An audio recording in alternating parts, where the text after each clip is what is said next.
वर्णानामर्थ संघानां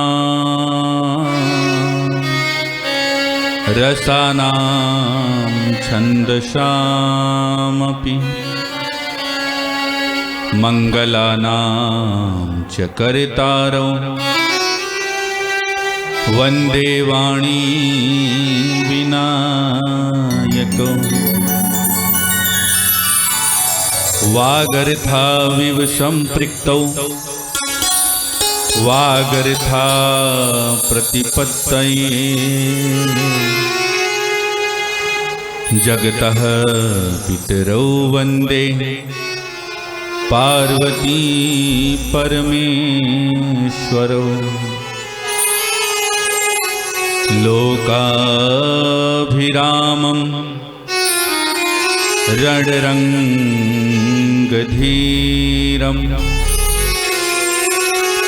राजीवनेत्रं रघुवंशनाथं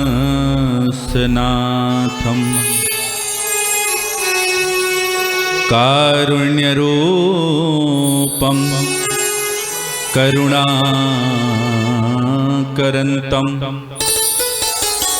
श्रीरामचन्द्रं शरणं प्रपद्ये मनोजवं मारुततुल्यवेगं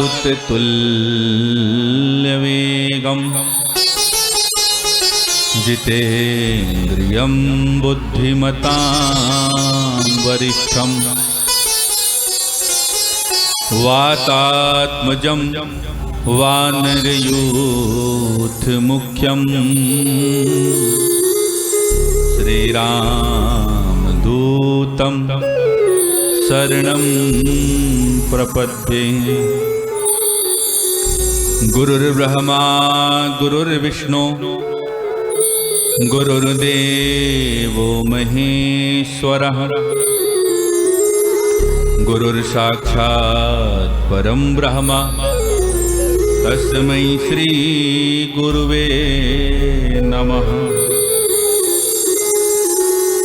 आइए हनुमान विराजिए कथा कहूँ मति अनुसार प्रेम सहित आसन धरूं पधारिए पवन कुमार।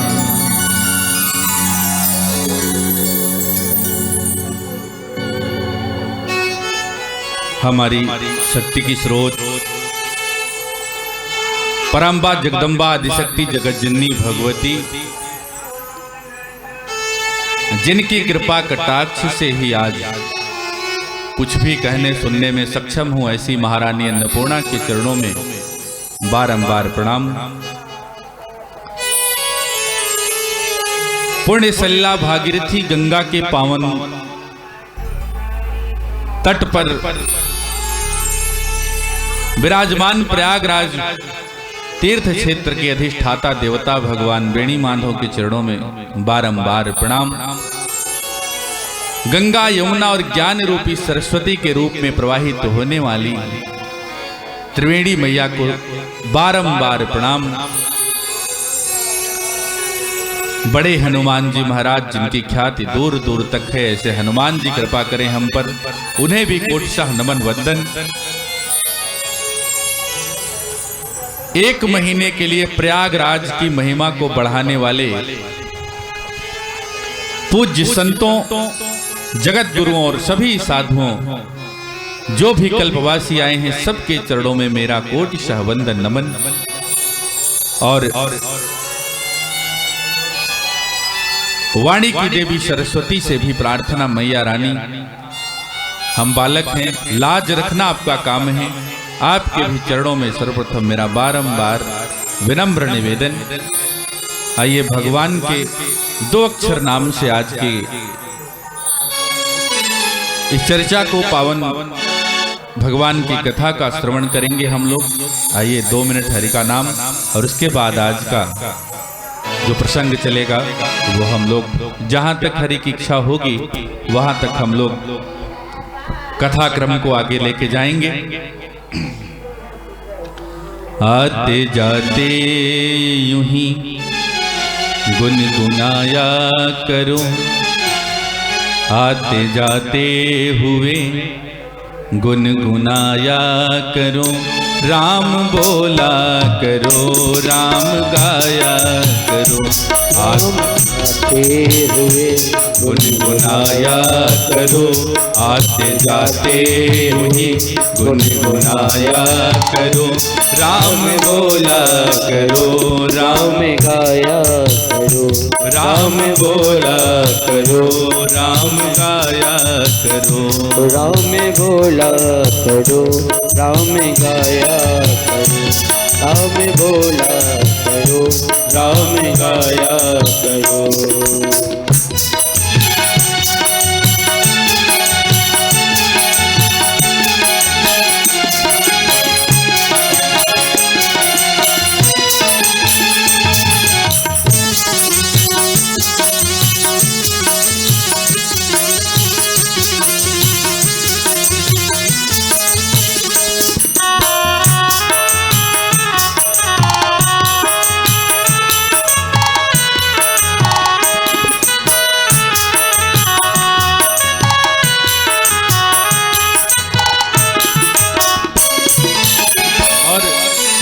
भगवान से कैसे रिश्ता रखना है हम लोगों को।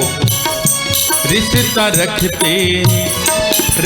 रखते हो जैसे तुम संसार से, रिश्ता रखते हो जैसे तुम संसार से, मोह बंधन बंधाए है जैसे परिवार से, मोह बंधन बंधा है जैसे परिवार से, रिश्ता रखते हो जैसे तुम संसार से, मोह बंधन बंधाए है जैसे परिवार से, रिश्ता रखते हो जैसे तुम संसार से, मोह बंधन बंधा है जैसे परिवार। देखो दुनिया के रिश्ते मैंने कल बताया था ना कि ये भगवान की माया है, सब ही नचावत राम गोसाई।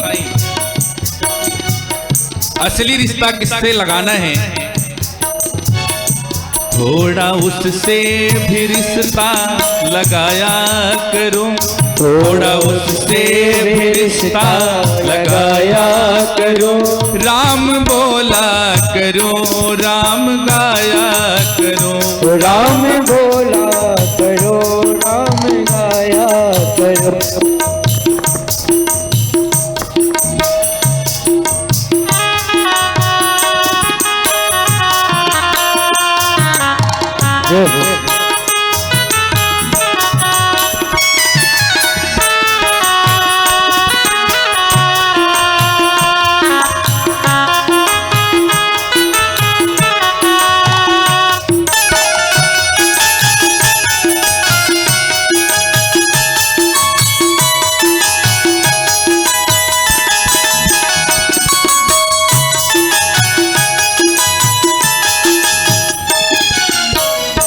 कौन कहता है कि छोड़ कर काम को, कौन कहता है कि छोड़ कर काम को, अच्छा हो याद रखो अगर राम को, अच्छा हो याद रखो अगर राम। कौन कहता है कि दुनिया के काम छोड़ दो? मत छोड़ो साहब, काम करते रहो लेकिन राम राम भी जपते रहो।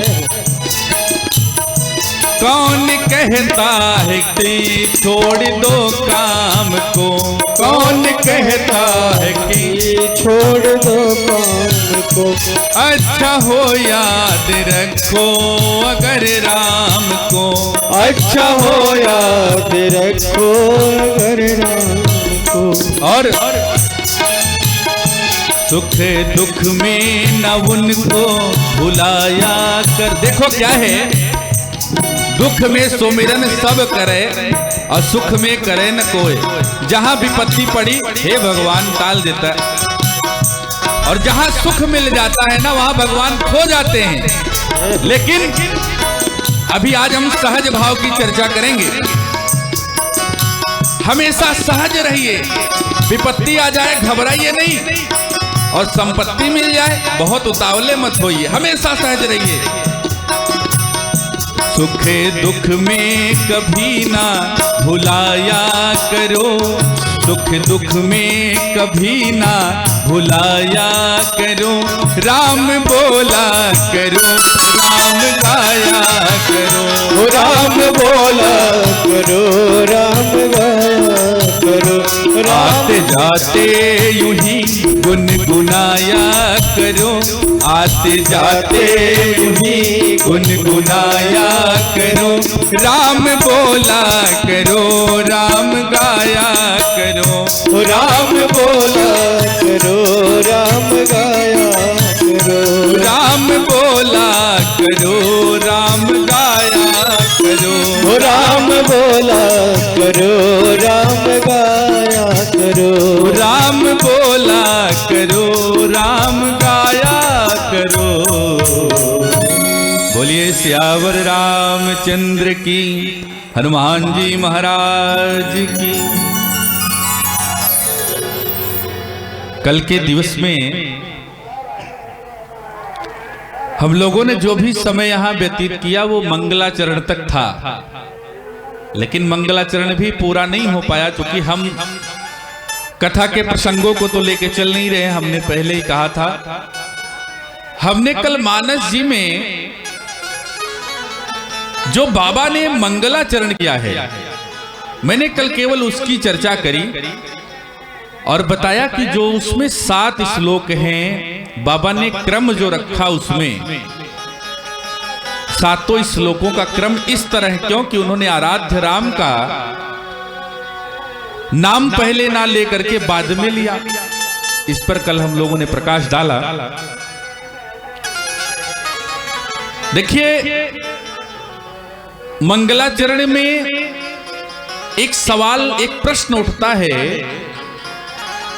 बाबा ने 7 ही श्लोक क्यों लिखे? 8 लिख सकते थे, 6 भी लिख सकते थे। तो किसी विद्वान ने कहा, इसमें जो मानस जी में 7 कांड हैं, कांड का मतलब, कांड किसे कहते? कहते ना वहां एक कांड हो गया। कांड का मतलब घटनाएं। भगवान राम के जीवन में जो घटनाएं हुई हैं, उनको बाबा ने 7 भागों में अलग अलग रूप से विभक्त किया है, बांटा है। जैसे हम लोगों की उम्र को बांटा गया है। सामान्यतया हम लोग क्या करते हैं? बालपन, युवापन, जवानी और बुढ़ापा। यद्यपि उसमें और भी अवस्थाएं हैं, शैशवावस्था, उसके बाद किशोरावस्था, लेकिन मुख्य रूप से व्यवहारिक रूप से हम लोग 3 अवस्थाओं को जानते हैं, बालपन, युवापन और बुढ़ापा। उसी तरह बाबा ने जो भगवान के क्रियाकलाप रहे हैं, उनकी जो लीलाएं हुई हैं, उनको 7 भागों में उन्होंने विभक्त किया। मानस के उन्होंने 7 कांडों की रचना की। तो मानो ये संदेश देना चाहते हैं गोस्वामी जी कि हमने जो 7 श्लोक लिखे हैं, हर श्लोक पर एक एक कांड रखे जाएंगे, या एक एक कांड की रक्षा के लिए उनके अधिष्ठाता देवता के रूप में एक एक श्लोक को संपुट बनाकर रखा गया है। जैसे 108 दाने की जब हम लोग माला पहनते हैं, रुद्राक्ष की, तुलसी की, तो नीचे एक सुमेरु बना होता है जिसकी गणना माले में नहीं होती, लेकिन सुमेरु की कीमत जानते हैं क्या है?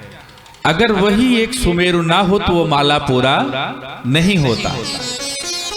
तो ये जो एक एक श्लोक हैं, एक एक कांडों के सुमेरु हैं, ऐसा एक विद्वान का मत है। दूसरी बात, भैया माइक लगा लें आप अपना, आवश्यकता पड़ सकती है। दूसरी बात,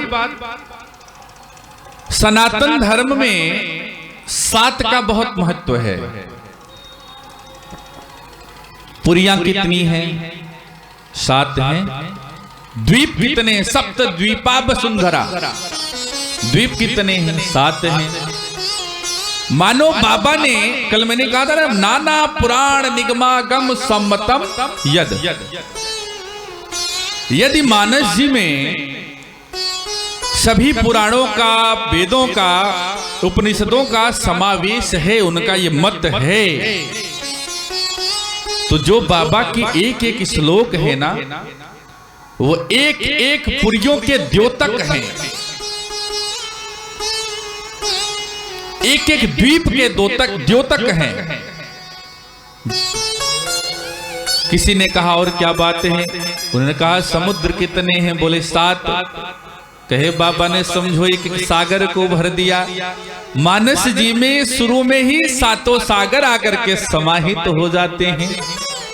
ये विद्वानों का मत है कि बाबा ने 7 क्यों लिखे। दूसरा, संगीत के सुर कितने हैं? सारे गामा पध नी सा, 7 हैं। देखो इसको चाहे जिस सुर में ले जाना चाहोगे। आज हम लोग गांव में मानस जब करवाते हैं, 24 घंटे का अखंड रामा पाठ होता है ना अपने यहाँ, तो देखो बहुत लोग हारमोनियम लेके आते हैं और बहुत सारे लोग फिल्मी गाते हैं, बहुत सारे लोग कजरी गाते हैं। मानस जी एक ऐसी रचना है, दुनिया की कोई गीत में वो ताकत नहीं जो 7 सुरों में किसी भी राग में बज जाए, लेकिन मानस जी में वो शक्ति है कि आप उसको 7 सुरों में गा सकते हैं। और एक बहुत अच्छा उदाहरण, एक बहुत अच्छी बात यहां ये है कि ये किसी भी दिन का, किसी भी मुहूर्त का निर्धारण नहीं करती मानस जी। दिन कितने हैं? 7। आप जिस दिन चाहो आप उस दिन मानस को शुरू कर सकते हो। बाबा ऐसा बताना चाहते हैं। 7 का ये महत्व है। देखो मानस जी में कहा क्या, हर ग्रंथ के लिए मैं आपको बताऊं नियम है। भागवत जी के पारायण के विधान हैं कि आपको बाकायदा स्नान करके बैठना है, लेकिन मानस जी में ऐसी कोई भी सीमा रेखा नहीं है, ऐसा कोई भी समय निर्धारित नहीं है, ऐसा कोई दिन निर्धारित नहीं कि आपको रविवार को मानस जी नहीं पढ़ना है। आप रविवार को भी पढ़ सकते हैं। तो बाबा ये बताना चाहते हैं 7 श्लोकों के माध्यम से कि आप इन 7 दिनों में जब चाहो मानस को पढ़ लो। सब ही सुलभ सब दिन सब देसा। कोई स्थान निर्धारण नहीं है, कोई दिन निर्धारण नहीं है, कोई समय निर्धारित नहीं है। बाबा 7 श्लोकों के माध्यम से लिखना चाहते हैं कि भैया जब आपका मन करे। अन्य ग्रंथों में नियम है कि हम उपवास रह के फलाहार करके भागवत जी का पारायण करें और उठने के बाद भोजन करें, लेकिन मानस जी में ऐसा कहीं नहीं है। पहले जी भर खा लो जितना खा पाओ और फिर मानस खोल के आधे घंटे बैठ जाओ, क्योंकि मानस जी में वो क्षमता है कि अगर आपको देखो, मैंने कल कहा था एक बात, भगवान शिव ने जब बाबा तुलसी को स्वप्न दिया कि ए तुलसी, संस्कृत में मानस की रचना नहीं होगी, अपनी भाषा में करो। क्यों? क्योंकि देखो संस्कृत में सबको वो सहज नहीं हो सकता। तो बाबा ने क्या किया, जब अपनी भाषा में किया। क्यों? तारने का साधन है, मैं इस बात को बताना चाहता हूं। देखो 7 श्लोक किसी किसान को याद नहीं हो सकता जो दिन भर हल चलाता हो, लेकिन 7 चौपाई तो सबको याद होगा। तो बाबा के 7 पंच चौपाई मनोहर, जानी जो नर उर धरे। भालचंद जी थोड़ा ये का 7 पंच 7 या 5 चौपाई अगर आपके पास है, याद है, मानस जी आपका उद्धार कर देंगी।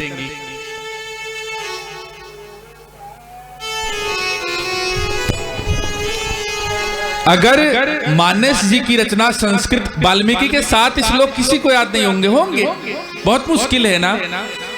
लेकिन अगर आपसे कहें बाबा मानस की 5 चौपाई सुना दो, तो आप 15 सुना ले जाओगे। तो मानस जी को बाबा ने बहुत सहज और सरल भाषा में जो लिखा, केवल एक तात्पर्य है उसके पीछे कि आम जनमानस जो है उनको कैसे तारा जाए। क्योंकि हम लोग गांव में हैं, किसान हैं, जिनके पास समय नहीं मिलता, वो गीता का पारायण नहीं कर सकते, भागवत नहीं पढ़ सकते, लेकिन भैया हल चलाते समय मानस की चौपाई गाते रहते हैं, क्योंकि वो सहज है, सरल है, गेय है, गा सकते हैं। आगे बाबा ने मंगलाचरण के बाद गुरु की वंदना की। गुरु पद रज मृदु मंजुलया जन नयनयमिया दृगा दोष विभाजन। देख गुरु पद रज, देखो महात्माओं के चरण छूना अलग बात है, उसका फल अलग है, लेकिन अगर उनके चरणों की रज मिल जाए ना, रजकण धूल, तो उस चरण से 100 गुना ज्यादा है। गोस्वामी जी कहते हैं कि गुरु पद रज, पद नहीं, पद का रज। राम जी के चरण से तरते आपने नहीं सुना होगा किसी को, लेकिन उस चरण के रज से अहिल्या तरी, ये बात दुनिया जानती है। चरण कमल रज चाहती, कृपा करहु रघुवीर। अहिल्या मैया भगवान राम के चरण को नहीं चाहती, चरणों के रज को चाहती हैं। बाबा लिखना चाहते हैं, बाबा कहना चाहते हैं कि अपने गुरु के चरण रज को लीजिए। देखिए गुरु का चरण तो आपके पास हमेशा रह नहीं सकता, लेकिन आप उस चरण रज को अपने पास रख सकते हैं, मस्तक पर धारण कर सकते हैं। और अगर वो रज अपनी आंखों पर आप लगाते हैं, काजल की तरह नहीं लगाना है, ज्ञान रूपी रज लीजिए और आंखों पर लगाइए, तो जो अज्ञान का चश्मा है वो हट जाएगा, अज्ञान की जो कालिमा है वो हट जाएगी, और फिर नयन यमिया दृग दोष विभंजन। देखो दुनिया में जो पाप होते हैं ना, सबसे पहले दृष्टि से होते हैं, आंखों से होते हैं। आपके अंदर अगर लोभ आता है तो आप किसी चीज को देखते हैं ना, बहुत अच्छा देखेंगे, व्यंजन देख लिया आपने, मान लीजिए रसगुल्ला देखा, तुरंत मन में अरे ये रसगुल्ला खाने को मिल जाता। और अगर वो रसगुल्ला ना दिखे आपको, तो आपके मन में तो उसके लिए कोई भी परिकल्पना ही नहीं होगी। तो जितने भी दोष हैं सबकी शुरुआत आंखों से होती है, और जब गुरु के पद रज से आपकी आंखों का दोष खत्म हो जाएगा, आपकी बुद्धि निर्मल हो जाएगी, आप प्रभु में सब कुछ देखने लग जाएंगे, आपका जीवन अपने आप राममय होता चला जाएगा। इसके बाद बाबा ने ब्राह्मणों की वंदना की। वंदमो प्रथम महीसुर चरना। ब्राह्मणों की वंदना क्यों हो गई? देखो देवता जो हैं वो स्वर्ग के देवता हैं, धरती के नहीं हैं। यहां उनको परमिशन लेके आना पड़ेगा। यहाँ के देवता कौन हैं? देवता यहां जब आते हैं धराधाम पर अतिथि के रूप में आते हैं। जैसे हम लोगों के यहाँ मेहमान आए ना, उस देवता धरती पर अतिथि के रूप में आते हैं। और जब उनकी आवश्यकता पूरी हो जाती है या हमारी आवश्यकता पूरी हो जाती तो हम उनको विदा कर देते हैं। यहाँ के देवता कौन हैं? बंदौ प्रथम महीसुर चरना। महीसुर मतलब कौन है? धरती के राजा ब्राह्मण हैं। क्यों? अगर ब्राह्मण परमिशन नहीं देगा, अगर आपका एसडीएम परमिशन नहीं देगा तो आप बड़े आयोजन नहीं कर सकते हैं। धरती का राजा ब्राह्मण। जब तक हम मनोज्योतिर्जुक्ता माध्यस्य बृहस्पति यज्ञम तन्वोत्तरिष्ठम का मंत्र नहीं बोलेंगे तब तक किसी देवता की हिम्मत नहीं है कि धरती पर आ जाएगा। प्राण प्रतिष्ठा तो हम ही कराते ना। और जब हमारा काम पूरा हो जाता है, यज्ञ पूरा हो जाता है, तब हम क्या करते हैं? अक्षत छोड़ते हैं। यान्तु देवगणा सर्वे पूजा मादाय माम किम। हे भगवान, आप आए, आपका धन्यवाद। अब आप अपने घर को जाइए। तो ये क्या हुए? गेस्ट, ये अतिथि हैं। धरती का राजा कौन है? ब्राह्मण है। तो बाबा ने पहले कहा कि धरती के राजा की वंदना करें। बंदौ प्रथम महीसुर चरना। देखिए, बहुत सूक्ष्म में लेके चलेंगे क्योंकि समय बहुत कम रहता है हम लोगों के पास। इसके बाद बाबा ने तुरंत दुष्टों की वंदना की है। महीसुर के बाद बाबा ने बताया कि भैया देखो, ये धरती के देवता तो हैं, लेकिन राक्षसों को भी वंदित कर लो जो धरती पर हैं। जहां देवता होंगे वहां राक्षस जरूर होंगे। अगर आप देवता को मानते हैं तो आपको राक्षस की सत्ता को भी स्वीकार करना होगा। अगर आप सत्य को मानते हैं तो असत्य को भी मानना होगा कि हाँ, असत्य भी होता है। धर्म मानते हैं ना, धर्म का दूसरा पहलू अधर्म भी होता है। देखो, अगर आप देवता की सत्ता स्वीकार करते हैं तो आपको राक्षस की सत्ता इसलिए स्वीकार करनी है क्योंकि अगर राक्षस नहीं होंगे तो देवताओं का अस्तित्व नहीं है। अगर आप मानते हैं कि मनुष्य होते हैं, हम होते हैं ना, तो प्रेत की सत्ता स्वीकार करनी है। क्यों? जब तक कोई असत्य नहीं होगा, अधर्म नहीं होगा, भगवान का जन्म नहीं होगा, धर्म का उदय नहीं होगा, तभी तो हम बता पाएंगे। देखिए, विगत 10 सालों में 2 सरकारें गई। 2 सरकारों को आपने देखा।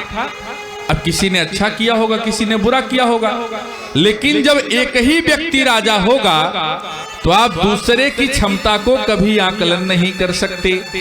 तो जब हम मान लेते हैं कि जो बुरा है वह सत्य है और जो अच्छा है वो सत्य है, सत्य की जो भी स्थिति है या सत्य का जो भी पैमाना है वो असत्य से ही शुरू होता है।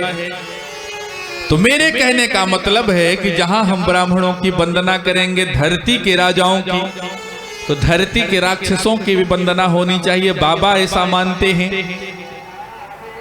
तो उन्होंने आगे राक्षसों की यानी दुष्टों की वंदना की। धरती के जो दुष्ट हैं,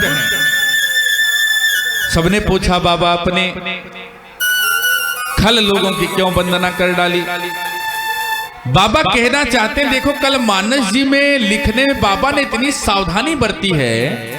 मान लीजिए बाबा मानस की रचना कर रहे हैं, अभी कोई दुष्ट आए 2 मिनट फाड़ के फेंक दे।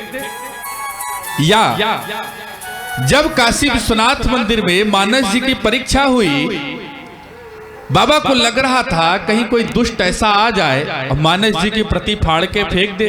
भैया तब तो प्रिंटिंग प्रेस से लिखी नहीं गई थी, हाथ की लिखी हुई पुस्तक थी। तो बाबा ने दुष्टों की वंदना की कि भैया आपको भी प्रणाम है, आप हमारे नजदीक न दिखना। बाबा ये कहना चाहते हैं कि जब तक दुष्ट व्यक्ति दुष्टता नहीं करेगा और सज्जन व्यक्ति अपनी सज्जनता नहीं दिखाएगा, तब तक सज्जन का अस्तित्व ही नहीं होगा। क्योंकि धर्म जो होता है अधर्म की वजह से ही जाना जाता है। अगर धरती पर रावण ना होता तो हम लोग राम का दर्शन कहां पाते? अगर धरती पर महिषासुर ना होता, भगवती दुर्गा को हम लोग देख पाते क्या? और अगर वही अधर्मी रावण ना होता, आज हम लोगों के बीच इतनी बड़ी महिमा वाली ग्रंथ मानस जी भी ना होती, राम होते ही नहीं, तो हम लोग तरते कैसे? किसने तारा हमें आपको? अधर्म ने ही ना। अगर रावण ना होता, राम जी ना होते, मानस जी ना होती, तो हमें राम कहने को कहां से मिलता? इसलिए अधर्म की सत्ता स्वीकार करो, उस रास्ते मत जाओ, स्वीकार करो, उनको भी प्रणाम करो। देखिए एक जगह और लिखा है, पाप से घृणा करो, पापी से नहीं, क्योंकि वो संलिप्त है। बस पाप से कहो कि प्रभु दूर रखे। कुछ लोग अभी हम लोग कहीं कहीं बैठते हैं, चर्चा होती है, प्रेत की सत्ता को स्वीकार नहीं करते, ईश्वर की सत्ता को स्वीकार करते हैं। अपने सनातन धर्म का जो भगवान कृष्ण का वाङ्मय स्वरूप ग्रंथ माना जाता है, यानी ये कहते हैं कि जब भगवान परम धाम जा रहे थे तो उन्होंने अपना पूरा अस्तित्व भागवत जी में विलीन कर दिया था। मानते हैं ना भागवत जी को? और भागवत जी लिखी क्यों गई? एक प्रेत के लिए। पूरी भागवत जी जो है एक प्रेत के उद्धार के लिए है। कौन है? धुंधकारी है महाराज। तो जब हम धुंधकारी के नाते पूरी भागवत को पाए हैं तो हम प्रेत क्यों नहीं मानेंगे? क्योंकि प्रेत के ऊपर ही इस ग्रंथ का प्रतिपादन किया गया है। पाप से घृणा करो, पापी से नहीं। सत्ता सारी स्वीकार करनी होगी आपको, अधर्म की भी धर्म की भी। रास्ते हमको, मैंने कल कहा था, दोनों के काउंट अलग हैं। बस प्रभु से कहिए कि प्रभु हमसे धर्म होता रहे, अधर्म ना हो। तो बाबा ने यहाँ मानस जी में, किसी अन्य ग्रंथ में दुष्टों की वंदना नहीं मिलती है, कहीं पापियों को प्रणाम किया गया हो। लेकिन बाबा इतने विनम्र हैं कि उन्होंने दुष्टों की वंदना की। उसके बाद बाबा ने ऋषियों मुनियों की वंदना की, फिर से भगवान भोलेनाथ की, मैया पार्वती की वंदना की। उसके बाद बाबा मानस में प्रवेश करते हैं। बाबा ये बताते हैं कि मानस जी जो हैं,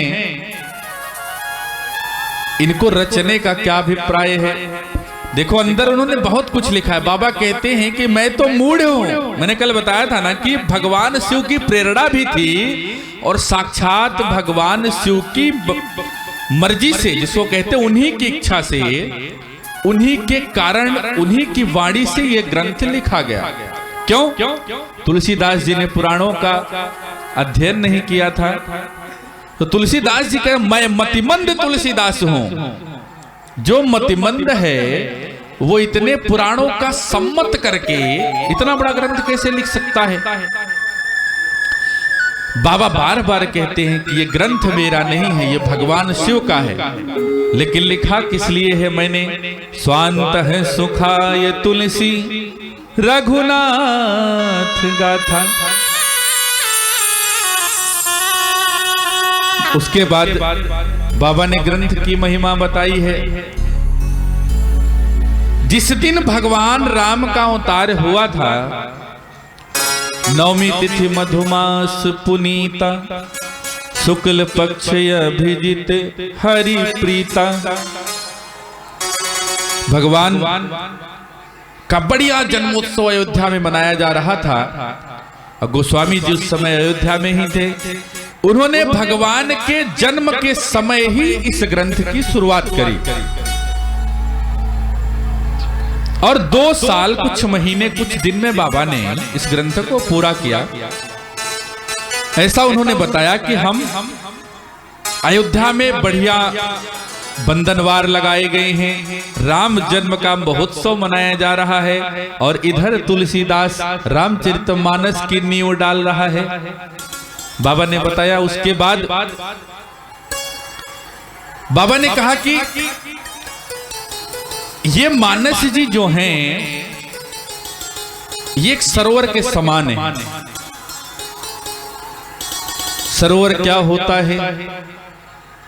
देखिए, चाहे उसको सरोवर कहो आप, चाहे सत्संग कह लो, है ना।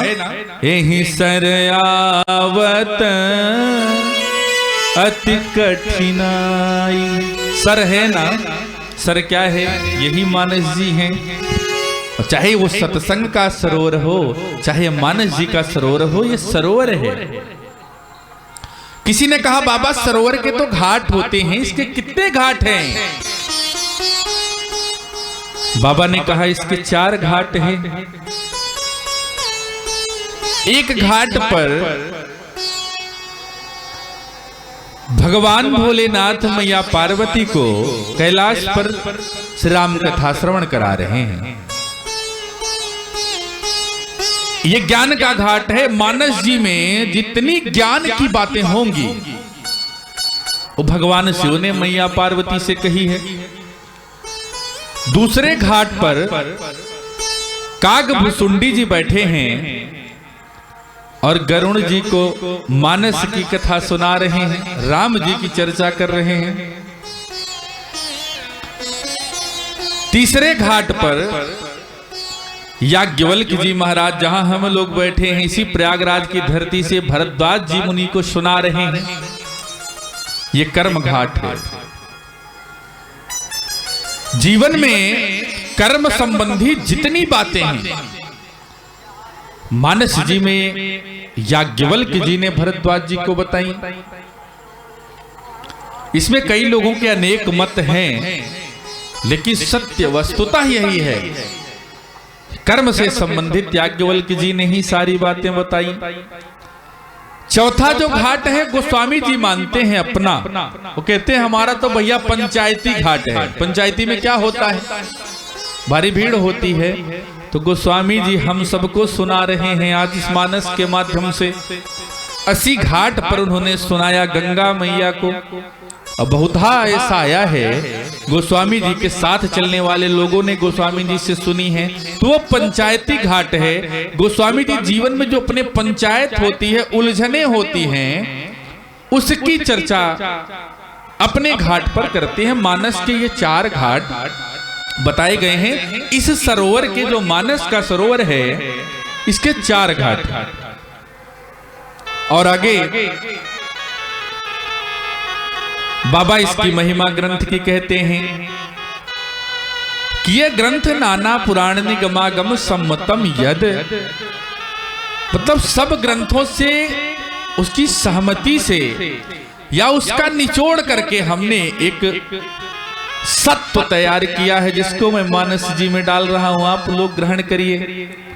बाबा कथा प्रारंभ करते हैं। प्रयागराज जी महाराज से यही महीना चल रहा है। माघ मकर जब रवि गति होई, माघ मकर जब रवि गति होई, तीरथ पति ही आव सब कोई, तीरथ पति ही आए सब कोई। और कौन आते यहाँ? देखिए, मैंने बार बार कहा है ना, जहां देवता है राक्षस हैं। देव तनुज, देव तनुज, तनुज माने दानव। देव तनुज की नर नर श्रेणी, देव तनुज के नर देव श्रेणी, सादर मजही सकल त्रिवेणी, सागर मजही सकल त्रिवेणी। देखिए, अब किसी ने बाबा, मैंने कहा था मैं कथा नहीं बढ़ाऊंगा, मैं प्रसंग में जो उसके निचोड़ होंगे मैं उसकी चर्चा करूंगा, प्रश्न कहां उठेंगे मैं उसको बताऊंगा। किसी ने कहा भैया प्रयागराज में माघ मेले में देवता आए तो ठीक है, दानव क्या करने आ गए? सवाल है ना, धर्म क्षेत्र है, किन्नर अखाड़ा लगा है, किन्नर आए चलो ठीक है, नर श्रेणी दूर दूर से हम मानव लोग आए हैं, चलो मान लिए दानव आ गए, देखने के मेला बहुत बड़ा लगा है, क्योंकि बहुत सारे लोग गंगा नहाने नहीं आते, वो मेला देखने आते हैं। ऐसा है ना, गांव से बहुत सारी महिलाएं, आनंद भैया हे बहनी चला मेला देखे चलब ना, माघ मेला वाला, वो जितनी देर गंगा जी में राम नाम नहीं लेती हैं उससे 4 घंटे ज्यादा मेले में श्रृंगार के सामान खरीदती हैं, चौका चूल्हा बेलन सब यही मिलता है। लेकिन किसी ने पूछा भैया ये सब तो ठीक है, दानव यहां क्यों आ गए? देव दनुज ये दानव आज क्या कर रहे हैं? तो एक ने कहा भैया मेला देखने आए होंगे, कि नहीं बाबा ने लिखा सादर माजहि सकल त्रिवेणी, सादर आदर के साथ सब लोग त्रिवेणी में स्नान करते हैं। सकल दानव, ऐसा नहीं कहा गया कि दानव नहीं करते, दानव भी करते हैं त्रिवेणी में स्नान। हो सकता हो हम नहाते रहें, बगल वाला दानव ही हो, संभव है। क्यों? देखिए आप लोग कुंभ की महिमा जानते हैं ना, प्रयागराज में और भारत में जो 4 प्रमुख स्थानों पर कुंभ लगता है, क्यों लगता है? जब देवासुर संग्राम हुआ, समुद्र मंथन के बाद जब अमृत प्रकट होता है और छीना झपटी में वो अमृत 4 स्थानों पर गिरा, तो जब उन 4 स्थानों पर अमृत गिरा, वही हम लोग कुंभ का पर्व मनाते हैं, क्योंकि उस अमृत का सत्व प्रदान करने वाला यह पर्व होता है। राक्षसों ने ऊपर से देखा, अपने लोक से कहा भैया ये जो प्रयागराज है यहाँ सब लाल लाल दिख रहा है, क्या बात है? टेंट लगे हैं कपड़ों के। किसी ने बताया बहुत बड़ा मेला लगा है। कहीं लगा क्यों है? बताए कहे जो अमृत गिरा था ये इस जगह पे गिरा था अमृत। तो राक्षसों ने कहा कि ये सब लोग जो जुटे हैं अमृत पीने जुटे हैं, तो हम काहे पीछे रहेंगे? भाई मंथन तो हमने भी किया था। तो देवता भी भाग के आते हैं उसी अमृत की तलाश में, और जो दनुज आते हैं, जब देवता भाग के आएंगे स्वर्ग से, तो दनुजों ने देखा, कहे ये चल रहे, हम भी मंथन करने में सहयोग किए हैं, हमने भी मंदरांचल पर्वत में लगे बासुकी को खींचा है ना। इसी वजह से गोस्वामी जी लिखते हैं कि यहाँ देवता और दनुज, देव दनुज की नर नर श्रेणी, सादर माजहि सकल त्रिवेणी, सादर सकल त्रिवेणी। और इसी त्रिवेणी में एक बार घटना क्या घटी? एक बार भरी मकर नहाए, एक बार भरी मकर नहाए, सब मुनीस आश्रम ही सिधाए, सब मुनि से आश्रम ही सिधारे, जाग बलिक मुनि परम विवेकी, जाग बलिक मुनि परम विवेकी, भरद्वाज राखे पद टेकी, भरद्वाज राखे पद टेकी। देखिए एक बार यही जब माघ का महीना था, मकर नहाए, मतलब क्या हुआ? मकर संक्रांति का पर्व, जब मकर राशि पर सूर्य चले जाते हैं उत्तरायण हो जाता है, अच्छा दिन हो जाता है। हम लोग के अभी शादी विवाह शुरू हो जाते हैं ना, बस वही मकर संक्रांति नहाने बहुत सारे ऋषि मुनि आ गए। कहाँ? यहीं प्रयागराज में भरद्वाज जी के आश्रम में रुके। अब जैसे आप जैसे संत यहाँ महाराज जी कुटिया में रुके हैं ना, बहुत सारे लोग। अब कुछ लोग अमावस्या नहा के चले जाएंगे, लेकिन अगर कोई बहुत धुरंधर विद्वान आ जाए तो ये महाराज एक दिन रुक जाते। आप एक दिन आपके सत्संग की वर्षा हो जाती। भरद्वाज जी ने देखा याज्ञवल्क्य जी आए हैं मकर नहाने। सब मुनि से आश्रम निषिधाए, सब अपने अपने आश्रम चले गए। अयोध्या वाले अयोध्या गए। तो भरद्वाज जी महाराज ने क्या किया, याज्ञवल्क्य जी का पैर पकड़ लिया। महाराज अभी आप मत जाइए, थोड़ा समय रुक जाइए। याज्ञवल्क्य जी ने कहा क्या बात है? भरद्वाज जी ने कहा महाराज मैं आपसे कुछ सत्संग करना चाहता हूं, कुछ ज्ञान लेना चाहता हूं।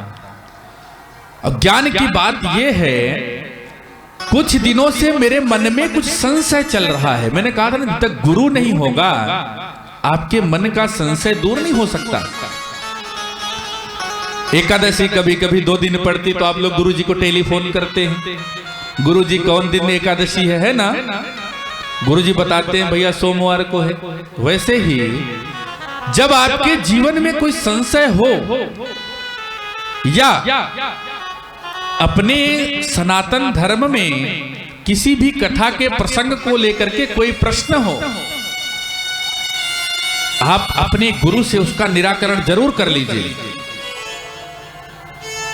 क्योंकि जब तक संशय आपके मन में होगा तब तक आपका काम में मन नहीं लगेगा, राम में मन नहीं लगेगा।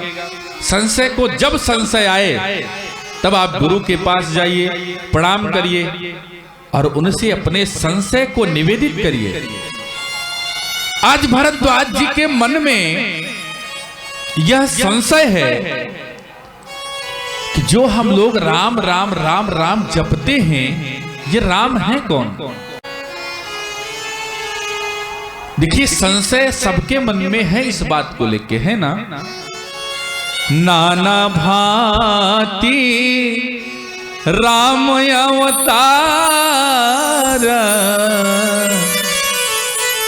रामायण सत कोटि अपार। कितना है? एक राम है नहीं, नाना भांति राम अवतारा। राम जी का जो अवतार हुआ धरती पर एक तरह से नहीं हुआ, नाना भांति। रामायण कितना है? 7 कोटि, 100 करोड़ से भी अधिक। बाबा ने लिख दिया अपारा। भैया मेरे पास इसका कोई पैरामीटर नहीं है, गणना नहीं है। आज याज्ञवल्क्य जी से भरद्वाज जी ने उसी संशय को पूछा कि बाबा मैं जिस राम को जपता हूं, हम लोग जिस राम को जपते हैं, ये राम कौन है? एक राम को तो मैं जानता हूं, एक राम अवधेश कुमारा, जिन्ह कर चरित विदित संसारा। लेकिन भरद्वाज जी की बात और कहते हैं। आज के समाज में ऐसा है, जब हम किसी सवाल को जानते रहते उसका उत्तर ना, तो जब किसी संत के पास बैठते हैं तो हम वही प्रश्न करते हैं जिसका उत्तर मुझे पता होता है। ऐसा आपने देखा होगा, ये कभी नहीं करना चाहिए। आप हम लोगों के मन में जब कभी प्रश्न आता है, जगत गुरु जी जैसे लोगों के पास बैठते हैं, उनसे पहले कहते हैं महाराज जी मतलब मुझे इसका उत्तर नहीं पता है और मैं आपसे जानना चाहता हूं, मेरा संशय दूर करिए। भरद्वाज जी ने निवेदित किया याज्ञवल्क्य जी से कि बाबा सच में मुझे नहीं पता, ये मेरा संशय है। याज्ञवल्क्य जी कहते हैं भरद्वाज जी आप इतने बड़े ज्ञानी हैं, आप हमसे इतना छोटा प्रश्न कर रहे हैं।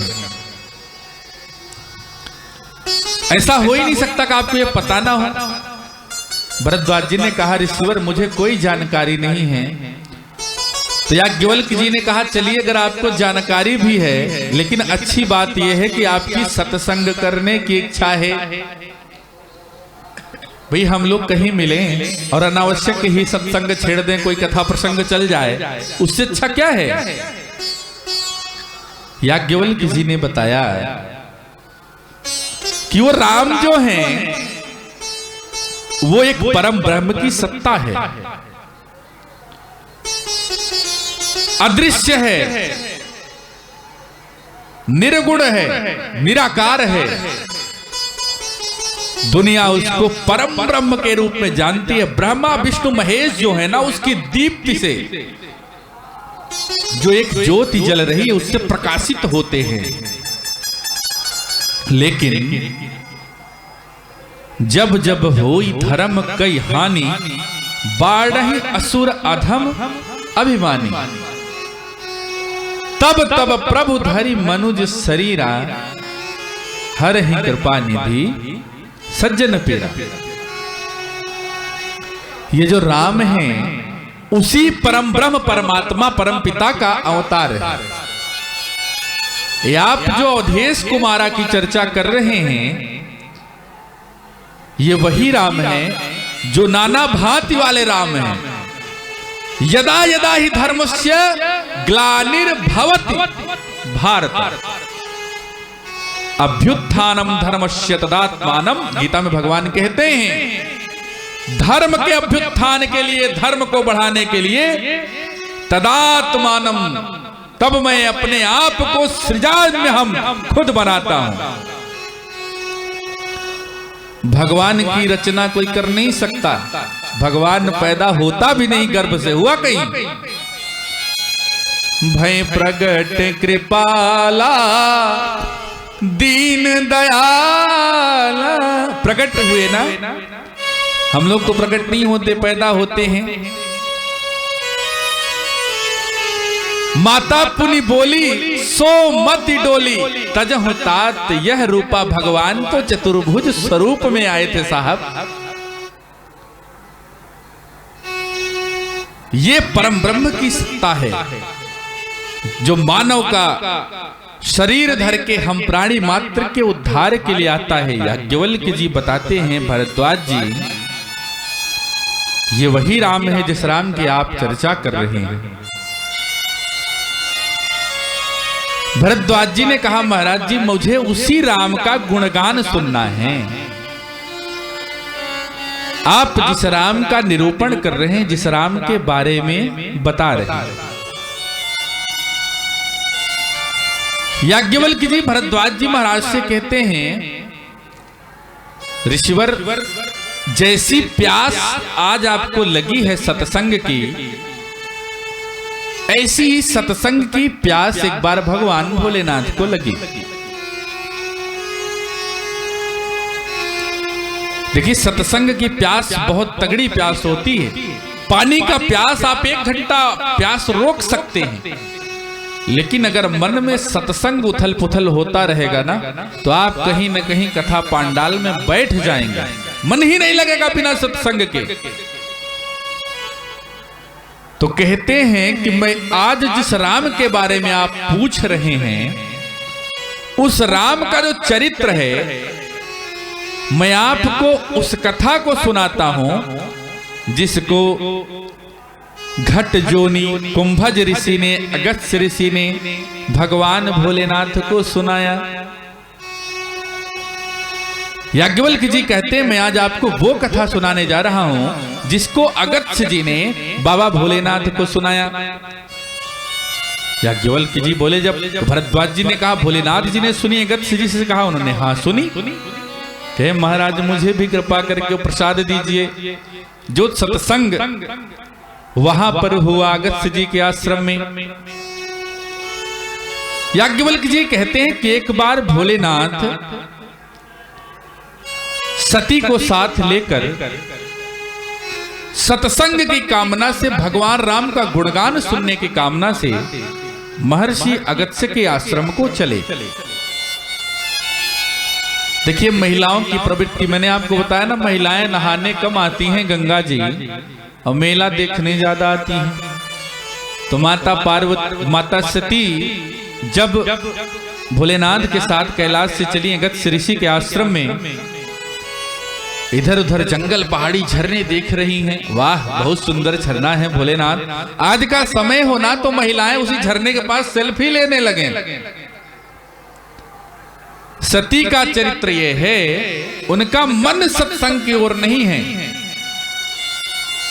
अभी से यद्यपि बाबा मर्यादा पुरुषोत्तम की चर्चा करना चाहते हैं और पूरा ग्रंथ उन्होंने मर्यादा में लिखा है, तो लिखते संग सती जग जननी भवानी। बाबा जानते हैं कि सती मैया को कथा नहीं सुननी है, लेकिन भैया जब तक आप यहाँ आ न जाओ अंदर, तो मुझे क्या पता कि आप कथा सुनोगे कि नहीं सुनोगे। मुझे तो लग रहा है कि आप हमारे पास आ रहे हैं, लेकिन पता लगा आप बगल से टेंट में चले गए। तो गोस्वामी जी मर्यादा में लिखते हैं कि संग सती जग जननी भवानी। अगस्त्य ऋषि के आश्रम में जब बाबा और मैया सती पहुंचते हैं, अगस्त्य ऋषि आश्चर्यचकित हो गए। भैया भगवान शिव जिसके यहां पहुंच जाए साक्षात, कितना बड़ा भाग्य है हो। हम लोगों को संतों का दर्शन हो जाता है, किसी बड़े महात्मा का, तो मन आह्लादित तो हो जाता है, होता है ना, स्मरण में बना रहता है। यहाँ यार तो जगत गुरु जी के चरण छूने का मौका मिला है, और जिक्रे कुटिया में सीधे भगवान भोलेनाथ पधार जाएं, आप उसकी हृदय गति बीपी समझते हैं कितना होगा। बहुत गदगद हैं आज अगस्त्य महाराज। तुरंत जल लाए, पूजे ऋषि अखिलेश्वर जानी। बोले आज अखिलेश्वर हमारे कुटिया में आए हैं, उनकी खूब पूजा अर्चना की, मैया सती की पूजा की, निवेदन किया कि भोलेनाथ से कि महाराज आज इस सेवक की कुटिया में कैसे आपका पदार्पण हुआ।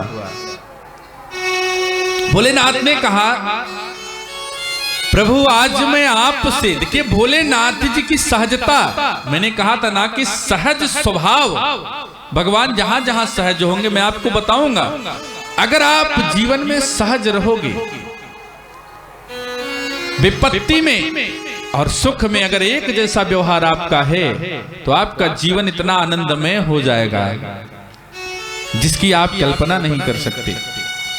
बाबा बहुत सहज हैं। अभी अपने आज विधायक जी आ जाते हैं ना, तो 4 गनर साथ रहते हैं, उनका एटीट्यूड देखो आप। लेकिन अगर वही कोई विधायक सहज होता है, जमीन पर बैठ के साथ में भोजन करता है, कितना आनंद आता है। अरे ये विधायक तो बहुत सरल है भाई। वैसे मेरे बाबा भोलेनाथ बहुत ही सहज हैं। निवेदन करते हैं अगस्त्य जी से कि महाराज आज मैं आपसे राम जी का गुणगान सुनने आया हूं। अगस्त्य जी ने कहा प्रभु आपके अलावा दुनिया में कोई व्यक्ति ऐसा है जो निरंतर राम को जपता हो? कोई नहीं जपता। उन्होंने कहा जब हम ठंडे पानी में जल में गोता लगाते हैं स्नान के लिए, बहुत ठंडा होता है, तो उस 2 मिनट में राम नाम बंद हो जाता है। लेकिन आप भोले दानी, आप अनवरत 24 घंटे का 1 सेकंड नहीं है जब आप राम जपते ना हो। और आज आप राम की महिमा हमसे सुनने आ रहे हैं। भोलेनाथ ने कहा ऐसा है, हमको कितना भी ज्ञान हो, किसी व्यास को कितना भी ज्ञान हो, लेकिन उसे अन्य व्यास की कथा भी उतने ही सहजता सरलता पूर्वक सुनना चाहिए। उन्होंने कहा कि मुझे राम तो भाई ऐसी सत्ता है जिसका कोई पार नहीं है, अपार है राम ना, और उनका चरित्र भी अपार है, गा कौन सकता है, सहस शारदा भी नहीं कर सकती। जो गुणगान आप सुनाएंगे आज मैं उसको सुनूंगा। अगस्त्य जी को लगा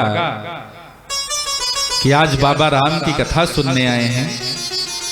भगवान की पूरी कथा को अगस्त्य जी ने बड़े ही भाव के साथ सुनाया। भगवान भोलेनाथ ने उतनी ही तन्मयता के साथ राम कथा को ग्रहण किया। देखिए मेरे भाई बहन, एक बात निवेदित करूं आपसे, कोई कहानी हम एक बार सुनते हैं तो दोबारा सुनने का मन नहीं करता। कोई फिल्म हम आप देख लेते हैं ना तो सोचते रहे इसकी स्टोरी तो पता है, मत देखो अब। लेकिन ये कथा ऐसा नशा है, एक बार चस्का लग जाएगा ना तो आप यहां के बाद दूसरे पांडाल में भागोगे। यही कथा सुनोगे जो यहां सुन रहे हो, लेकिन मन नहीं भरता, क्योंकि ये कथा ऐसी चीज है, इससे आपका मन तृप्त ही नहीं हो सकता, आप हमेशा प्यासे रहेंगे। तो भोलेनाथ जी ने आज अगस्त्य जी से पूरी कथा बहुत ही तन्मयता के साथ सुनी, लेकिन सती मैया का मन कथा में नहीं लगा। देखिए महिलाओं का स्वभाव होता है चंचल।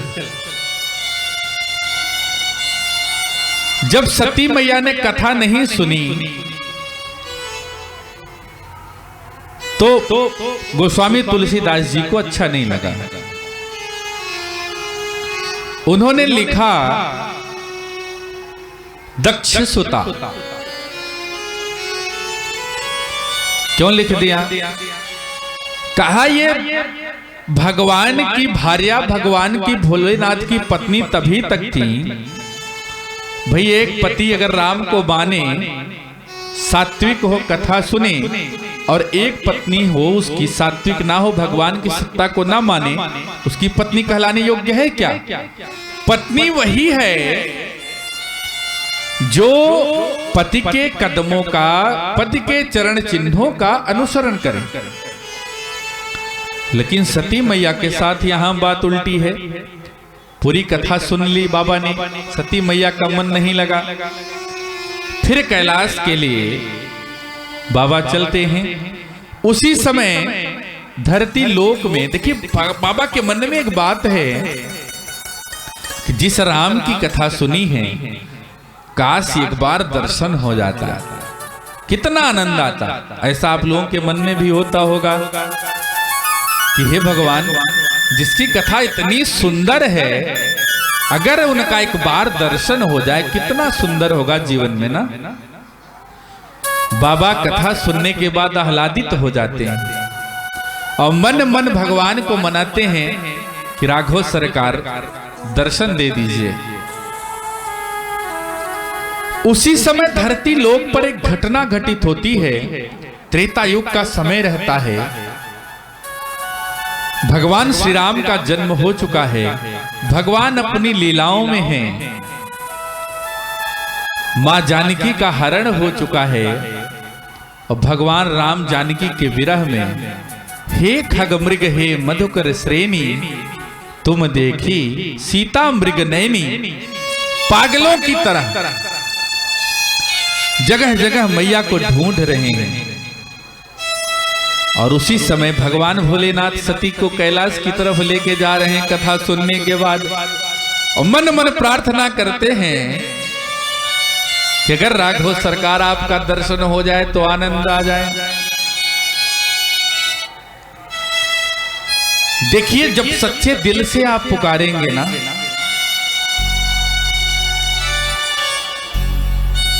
तो भगवान आपको मिलेगा जरूर। इसका प्रमाण है कलयुग में।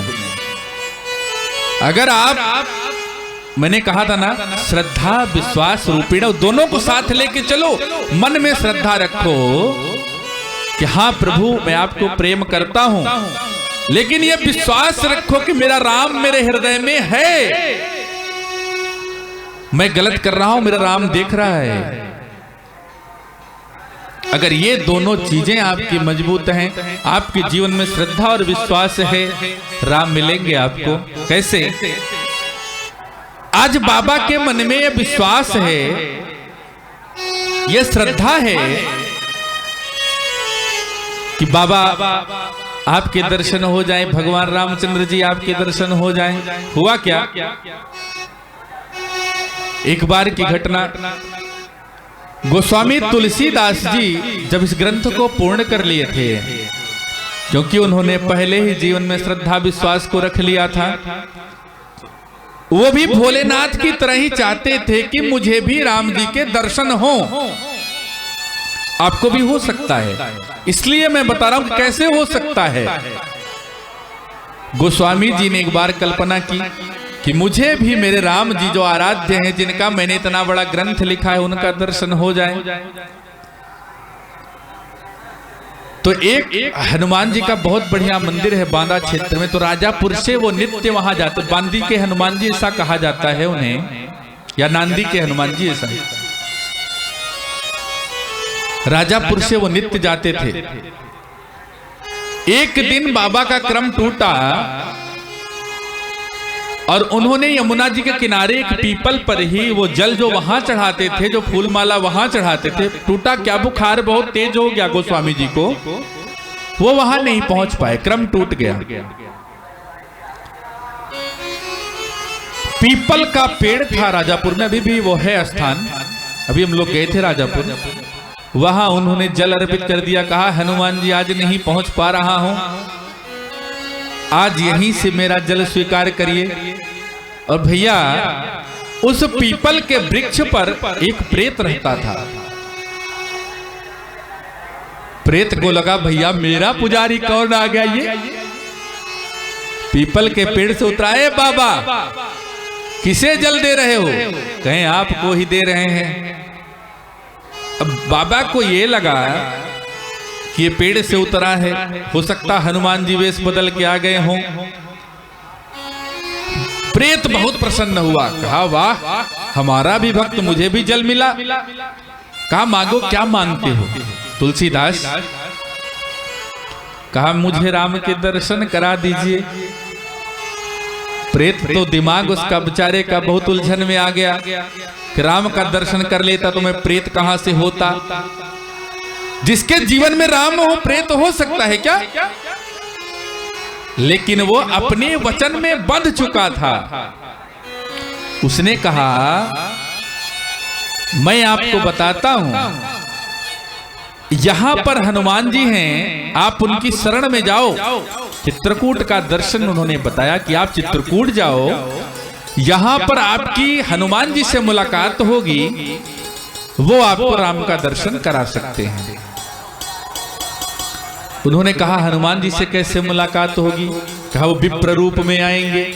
अलग अलग जगह अलग अलग वर्णन है, लेकिन अभी राजापुर में मैंने एक ग्रंथ पढ़ा था जो गोस्वामी जी के साथ रहते थे, गोंडा जनपद के रहने वाले उनके साथी दामोदर दास जी, उन्होंने ये बात लिखी है। चित्रकूट में प्रेत ने बताया चित्रकूट जाओ, हनुमान जी से मुलाकात होगी, वो आपको रास्ता, देखो एक प्रेत भी रास्ता बता देगा जब आपके मन में विश्वास होगा, राम के दर्शन की लालसा होगी, श्रद्धा होगी। जीवन में अगर श्रद्धा और विश्वास है, आप भी राम का दर्शन कर सकते हो।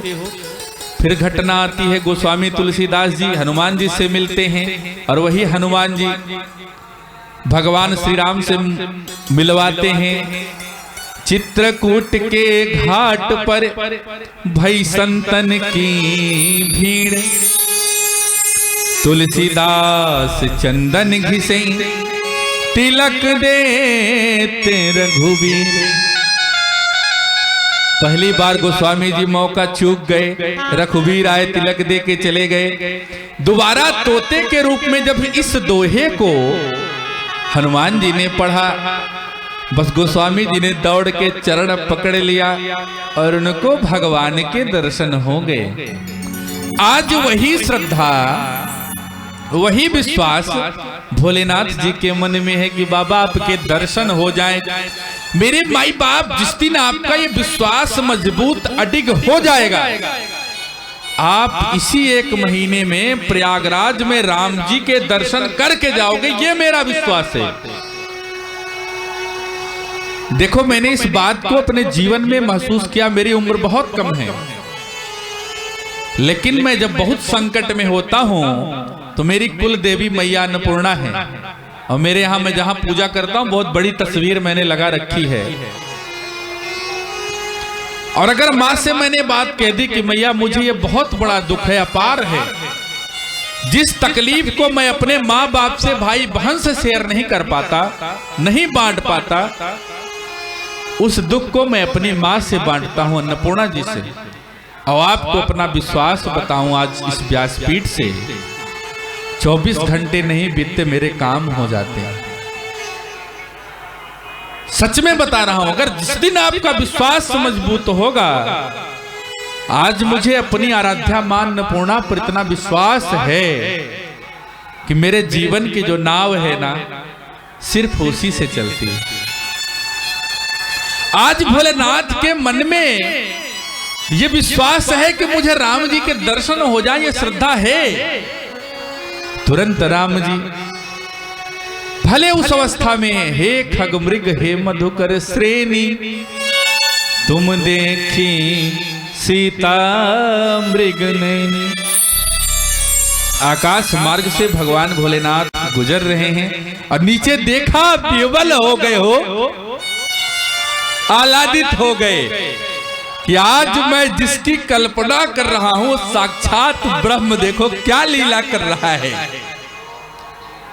जो ब्रह्म दुनिया को नचाने वाला है, वो ब्रह्म आज नाच रहा है धरती पर। सब ही नचावत राम गोसाई।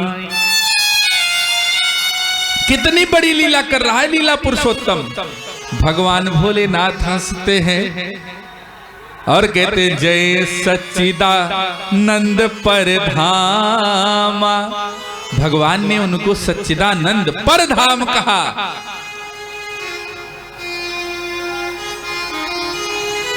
भगवान को जय सच्चिदानंद परधामा।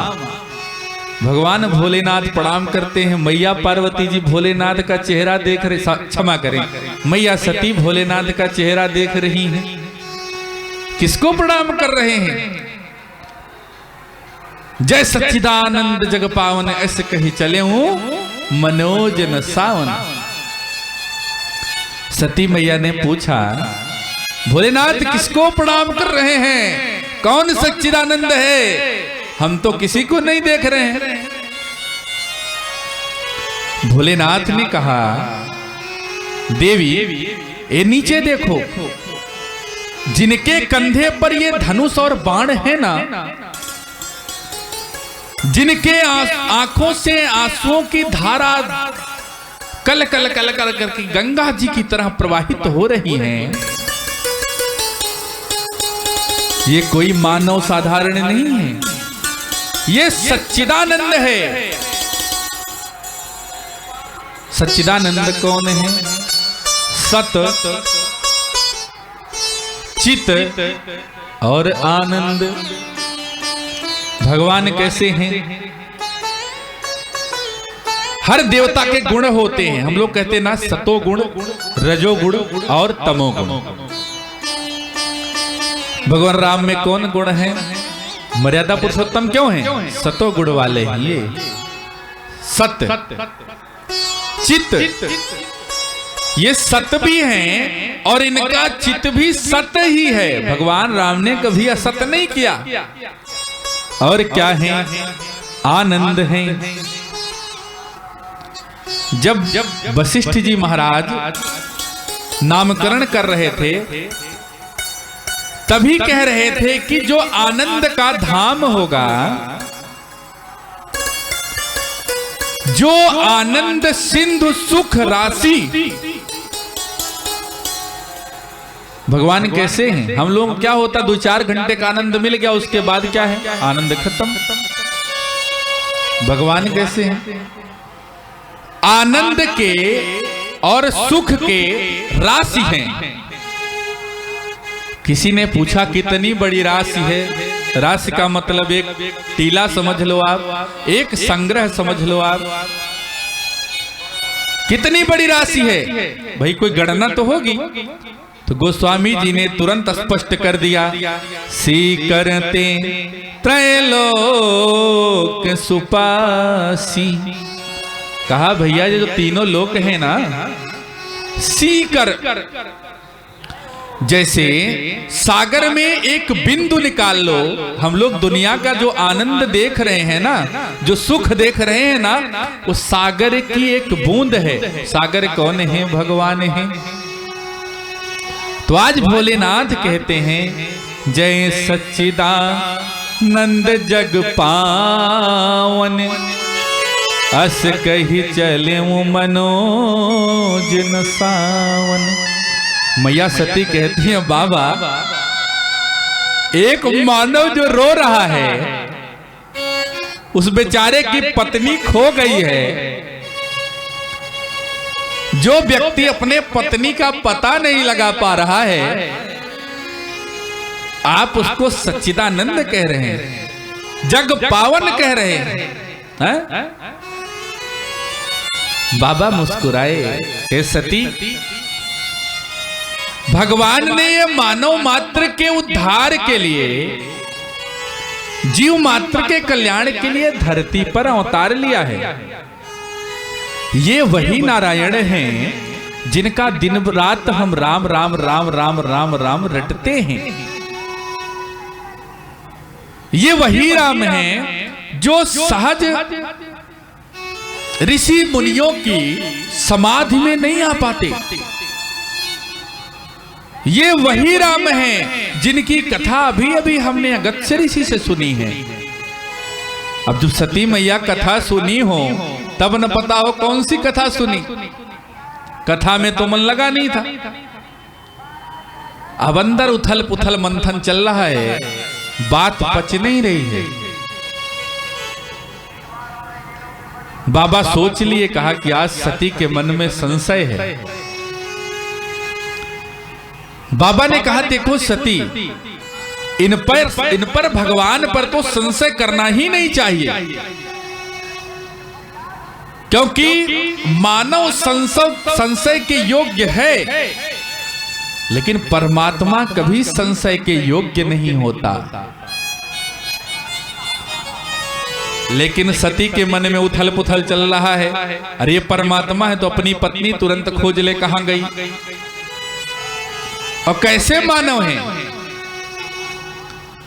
सती सोच रही हैं, आज हम लोगों के जीवन में अगर हमारे घर का कोई बच्चा खो जाएगा, किसी की पत्नी खो जाएगी, तो हम पेड़ से पूछेंगे क्या, तोते से पूछेंगे क्या, मधुकर से पूछेंगे क्या, भौरे से, ए भौरे मेरी पत्नी कहां गई बता दो, पूछेंगे? कोई नहीं पूछेंगे। और अगर पूछेंगे तो आज के लोग क्या कहेंगे, अरे ये पागल है, इसको पता नहीं कि भौरे नहीं बोलते कुछ।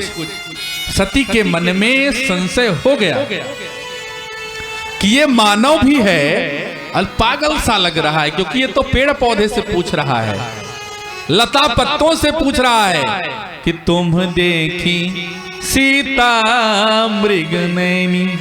हम लोग क्या करेंगे, थाने में रिपोर्ट लिखाएंगे। सती के मन में संशय आ जाता है। देखो माई बाप, एक बार आपसे निवेदन करें, जीवन में आपके बहुत श्रद्धा हो, लेकिन अगर मन में आपके विश्वास नहीं है ना, श्रद्धा है कि हाँ भगवान है, लेकिन आपको विश्वास नहीं है कि मेरे अंदर है ना, तब तक भगवान की प्राप्ति आपको हो ही नहीं सकती। प्रहलाद के अंदर यह श्रद्धा थी कि भगवान हैं, और यह विश्वास था कि खंभे में भी हैं। हिरण्यकशिपु ने पूछा कि कहां कहां तेरे भगवान हैं? प्रहलाद ने कहा, हर जगह हैं, हरि व्यापक सर्वत्र समाना। भगवान सब जगह समान रूप से विद्यमान है। जितना आपके अंदर है उतना इनके अंदर है, उतना हमारे अंदर है, उतना चींटी के भी अंदर है। लेकिन प्रेम ते प्रकट हो ही मैं जाना। प्रेम रखोगे, विश्वास रखोगे। आज सती जी श्रद्धा की स्वरूपा हैं, लेकिन मन में विश्वास नहीं है। जब आपके जीवन में विश्वास डगमगा जाएगा, तब आप ब्रह्म की प्राप्ति नहीं कर सकते। आज सती का विश्वास उससे अलग हो गया, भोलेनाथ का मन अलग हो गया। भोलेनाथ सती को बार बार समझाना चाहते हैं कि ये वही राम है जो सच्चिदानंद है, लेकिन सती के मन में संशय का बादल घिरा है। आज विश्वास यानी भगवान भोलेनाथ सती से अलग होते हैं, तो जब मन में विश्वास नहीं है माई बाप, तो दुनिया में आपको राम की प्राप्ति ही नहीं हो सकती है। आज वही परिस्थिति, तो भगवान भोलेनाथ ने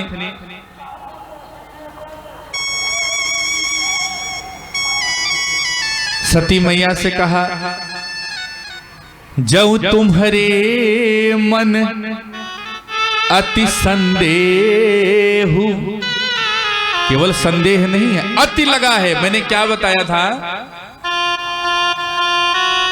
अति में मैंने कल बताया था ना कि व्याकरण में कुछ उपसर्ग होते हैं, ये जहां लग जाते हैं शब्द का अर्थ बदल जाता है। ऐसा मैंने कल चर्चा करी थी। संदेह होना अलग बात है, लेकिन गोस्वामी जी ने यहां उपसर्ग लगाया अति। अति क्या है, प्रपरा अपि अति, अपि अमि अति, अति भी उपसर्ग है, उपसर्ग लगा दिया। मतलब सती के मन में संदेह ही नहीं है, अति संदेह हो। केवल एक बात उनके मन में नहीं टहल रही कि राम है कि नहीं है, उनके मन में यह भी टहल रहा है कि ये व्यक्तियों से, मानुष से क्यों नहीं पूछ रहे हैं कि इनकी पत्नी कहाँ है, ये पेड़ों से क्यों पूछ रहे हैं, ये वृक्षों से क्यों पूछ रहे हैं, लताओं से क्यों पूछ रहे हैं कि तुम देखी सीता मृग नयनी। आज सती के मन में अति संदेह है। जो तुम्हारे मन अति संदेह, तो किन जाई परीक्षा ले हूं। भोलेनाथ ने जब पति आज के लौकिक व्यवहार में, जब आप अपनी पत्नी को समझाते समझाते थक जाएंगे, कहेंगे जैसन तुम्हार मन करे कई लभैया, होता है ना ऐसा, समर्पण कर देते हैं पति देवता। आज भोलेनाथ अपनी उस हठीली सती के सामने, जिनको उस ब्रह्म की सत्ता को समझा नहीं पाए, भगवान भोलेनाथ ने राम पर छोड़ दिया और सती से कहा कि जैसे आपको अच्छा लगे आप वैसे जाके परीक्षा ले लो। सती ने सोचा कि ये भी मेरे मन में चलता रहेगा, परीक्षा ही ले लेते हैं। अब विचार कर रही हैं इनकी परीक्षा कैसे ली जाए। सती जी ने सोचा इस समय परीक्षा का एक स्वरूप बढ़िया है, अगर मैं सीता का स्वरूप ले लेती हूं तो ये अगर मानुष हैं, ऊपर से इनकी बुद्धि भी कम है, पेड़ों से पूछ रहे हैं, हमें सीता समझ के लिपट जाएंगे, करे मेरी पत्नी मिल गई। देखिए जब मन में संशय होता है ना, मैंने कहा अभी आज मंगलाचरण में, जब मन में संशय हो तुरंत अपने गुरु से संपर्क करिए, संशय को दूर करिए। टाटा इंस्टीट्यूट में कैंसर का इलाज है माई बाप, संशय का इलाज नहीं है।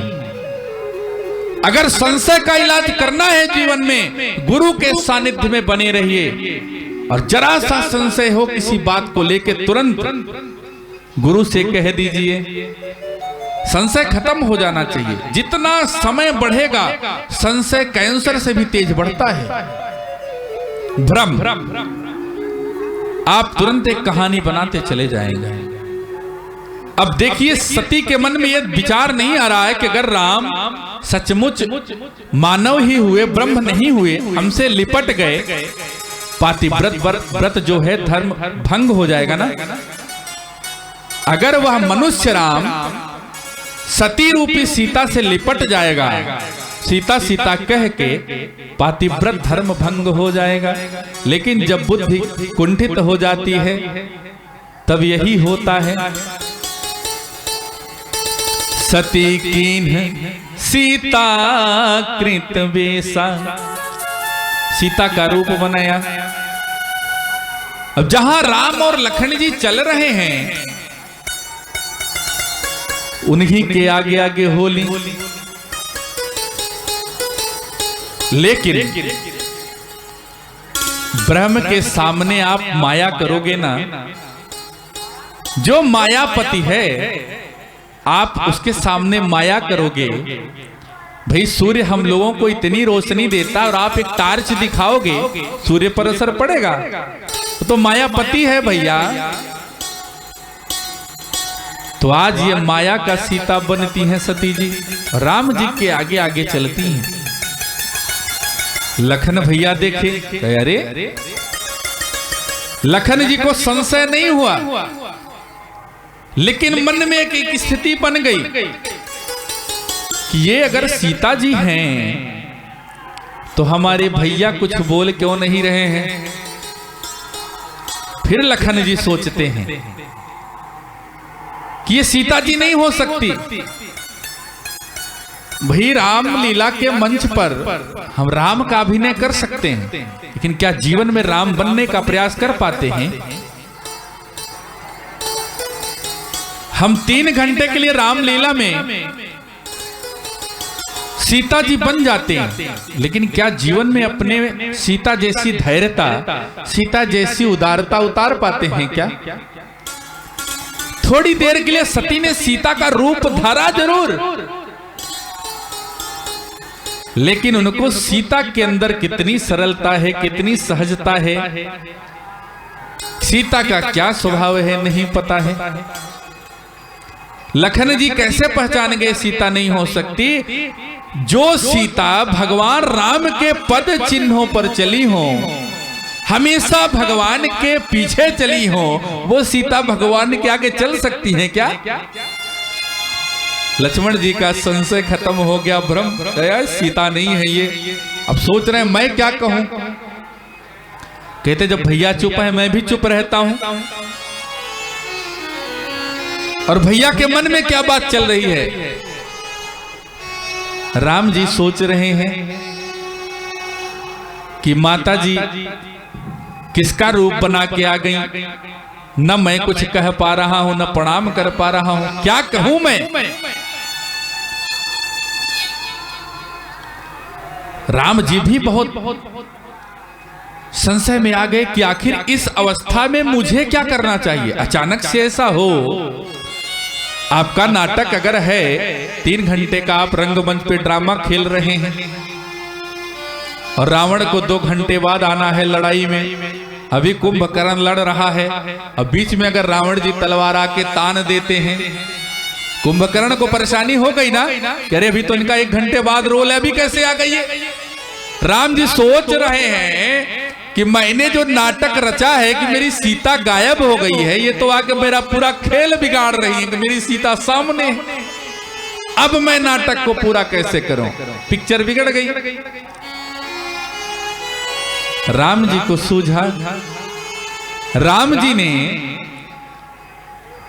मैया को प्रणाम किया और ये कह के नहीं कहा, माता को कहा कि मो कहूं मातु कहां वृष के तू, विपिन अकेल फिरहीं कहीं है तू। सती मैया से भगवान राम कहते कि मैया आप तो हमेशा भगवान ओढ़रदानी के साथ रहती हैं, आज आप अकेले कैसे? मैं अकेला हूं, उसका कारण है मेरी पत्नी खो गई। लेकिन मो कहूं मातु कहां वृष के तू, अरे आपके वो भगवान वृषकेतु कहां चले गए आप जिनके साथ टहलती हैं? अब सती जी को काटो तो खून नहीं। भाई अगर आप बहुत अच्छा मेकअप किए हों, पूरा ड्रेस आप बदल डाले हों, दाढ़ी लगा लिए हों, जटा बना लिए हों और माघ मेले में टहल रहे हों, और कोई अपरिचित व्यक्ति कहे अरे तिवारी बाबा मेला में कहाँ आई गया, बस यहीं से खेल बिगड़ गया तिवारी जी का। ऐसे सती जी के मन में ये बात आई, अरे ये तो कैसे हमको जान गए। सती जी ने वहां से भागना ही उचित समझा, लेकिन भगवान राम ने सोचा जिस माया का इन्होंने आज प्रयोग किया है, मैंने कहा ना आपको भगवान राम सागर हैं, सी करते त्रैलोक सुपासी, एक बिंदु से पूरी दुनिया का निर्माण होता है, पूरी सृष्टि का निर्माण होता है। उनकी माया मानस जी में मैंने कल बताया था, जब राम जी की वंदना गोस्वामी जी करते हैं, यन माया वसवर्ति विश्वमखिलम, कौन? ब्रह्मादि देवासुरा, जिनके माया के बस में ब्रह्मा आदि देव रहते हो, मतलब जो माया का मालिक है। आप उनकी 1 घंटे की माया लेके जाओगे तो नहीं जानेगा। भगवान सोचते हैं कि जिस सती ने उसी माया का सहारा लेकर के मेरी माया को प्रभावित करने का काम किया है, आज इनको अपनी पूरी माया का दर्शन करा देना चाहिए। अब सती जी जैसे उल्टे पांव भागी, अब जिस तरफ भाग रही है उसी तरफ भगवान राम दिखाई पड़ते हैं, लखन लाल जी दिखाई पड़ते हैं, और जो सीता मैया खो गई वो भी उन्हीं के साथ दिख रही है। धरे चाप सायक कटी भाथा, सती जी जिस तरफ भागना चाहती हैं उसी तरफ उनको इन तीनों के दर्शन होते हैं। अब सती जी सोच रही हैं हम इस जंगल के इस रास्ते भाग जाएं, वहां भी राम सीता लक्ष्मण खड़े हैं। सती जी पीछे भागना चाहती हैं, वहां भी राम सीता लक्ष्मण दिखाई पड़ते हैं। सती जी आकाश की तरफ देखती हैं, वहां भी राम सीता लक्ष्मण दिखाई पड़ती है। सती जी का दिमाग पूरा सुन्न हो गया और सती जी ने आंख और कान बंद किए और धरती पर बैठ गई। देखो मायापति की जो माया है मेरे बाप, बहुत प्रबल है दुनिया में। भगवान माया कर रहे हैं, माया के पति हैं। आप जो दुनिया में ढोंग करते हो, माया करते हो ना, भगवान नहीं देखता। आप उसकी जो सागर की एक बूंद है ना, बूंद के आप पता नहीं कितने गुना अंश में हैं। राम जी का ऐश्वर्य देखा सती ने। अभी हमको आपको यहां से उठने के बाद चारों तरफ कोई एक ही चीज दिखे, आज के युग में उसको चक्कर आना कहते हैं। भैया हमारा सर घूम रहा है, चक्कर आ रहा है, हम लोग वहीं धरती पर बैठ जाते हैं।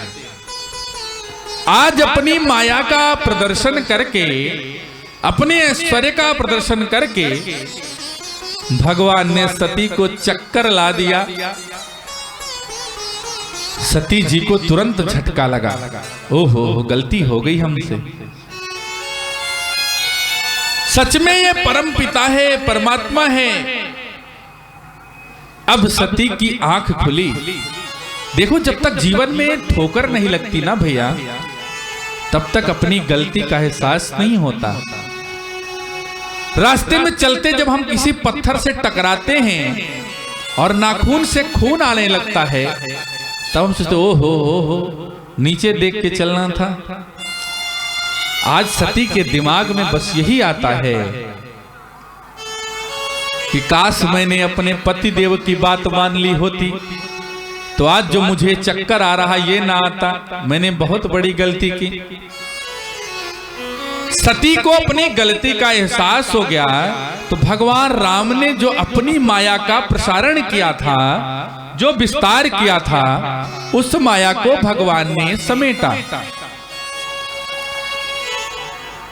और फिर सती का स्वरूप, स्थिति पहले जैसी हो गई।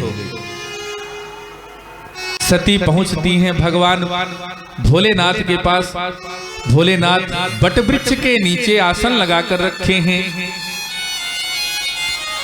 सती से पूछते हैं, क्या हुआ, संतुष्ट हो गई भवानी? लेकिन बाबा बहुत सावधान है। लीन परीक्षा कवन विधि, सत्य कहाँ हो सब बात। देखो, अपनी पत्नी से, पत्नी बाजार गई है तो आप पूछेंगे ना कि आप बताओ क्या क्या लेके आई। लेकिन अगर आपको शंका होगी कि ये हमसे झूठ बोलेगी या कुछ बात छुपाएगी, तो आप एक बात ये जरूर बोलोगे कि सही सही बताओ मार्केट से क्या लाए आप ना। भोलेनाथ बहुत सावधान हैं। कहते हैं कि सत्य कहो सब बात, सही सही बताओ भवानी। लीन ही परीक्षा कवन विधि, आपने किस प्रकार से परीक्षा ली, मुझे सच सच बता दो। अब भवानी सोचती हैं गलती तो हो गई है, चलो एक झूठ बोल के निकल जाते हैं। कछु न परीक्षा लीन्ही गोसाई, कीन्ही प्रणाम तुम्हारे ही नाई। कछु परीक्षा लीन्ही गोसाई, कीन्ही प्रणाम तुम्हारे आई। श्री राम जय राम, जय जय राम।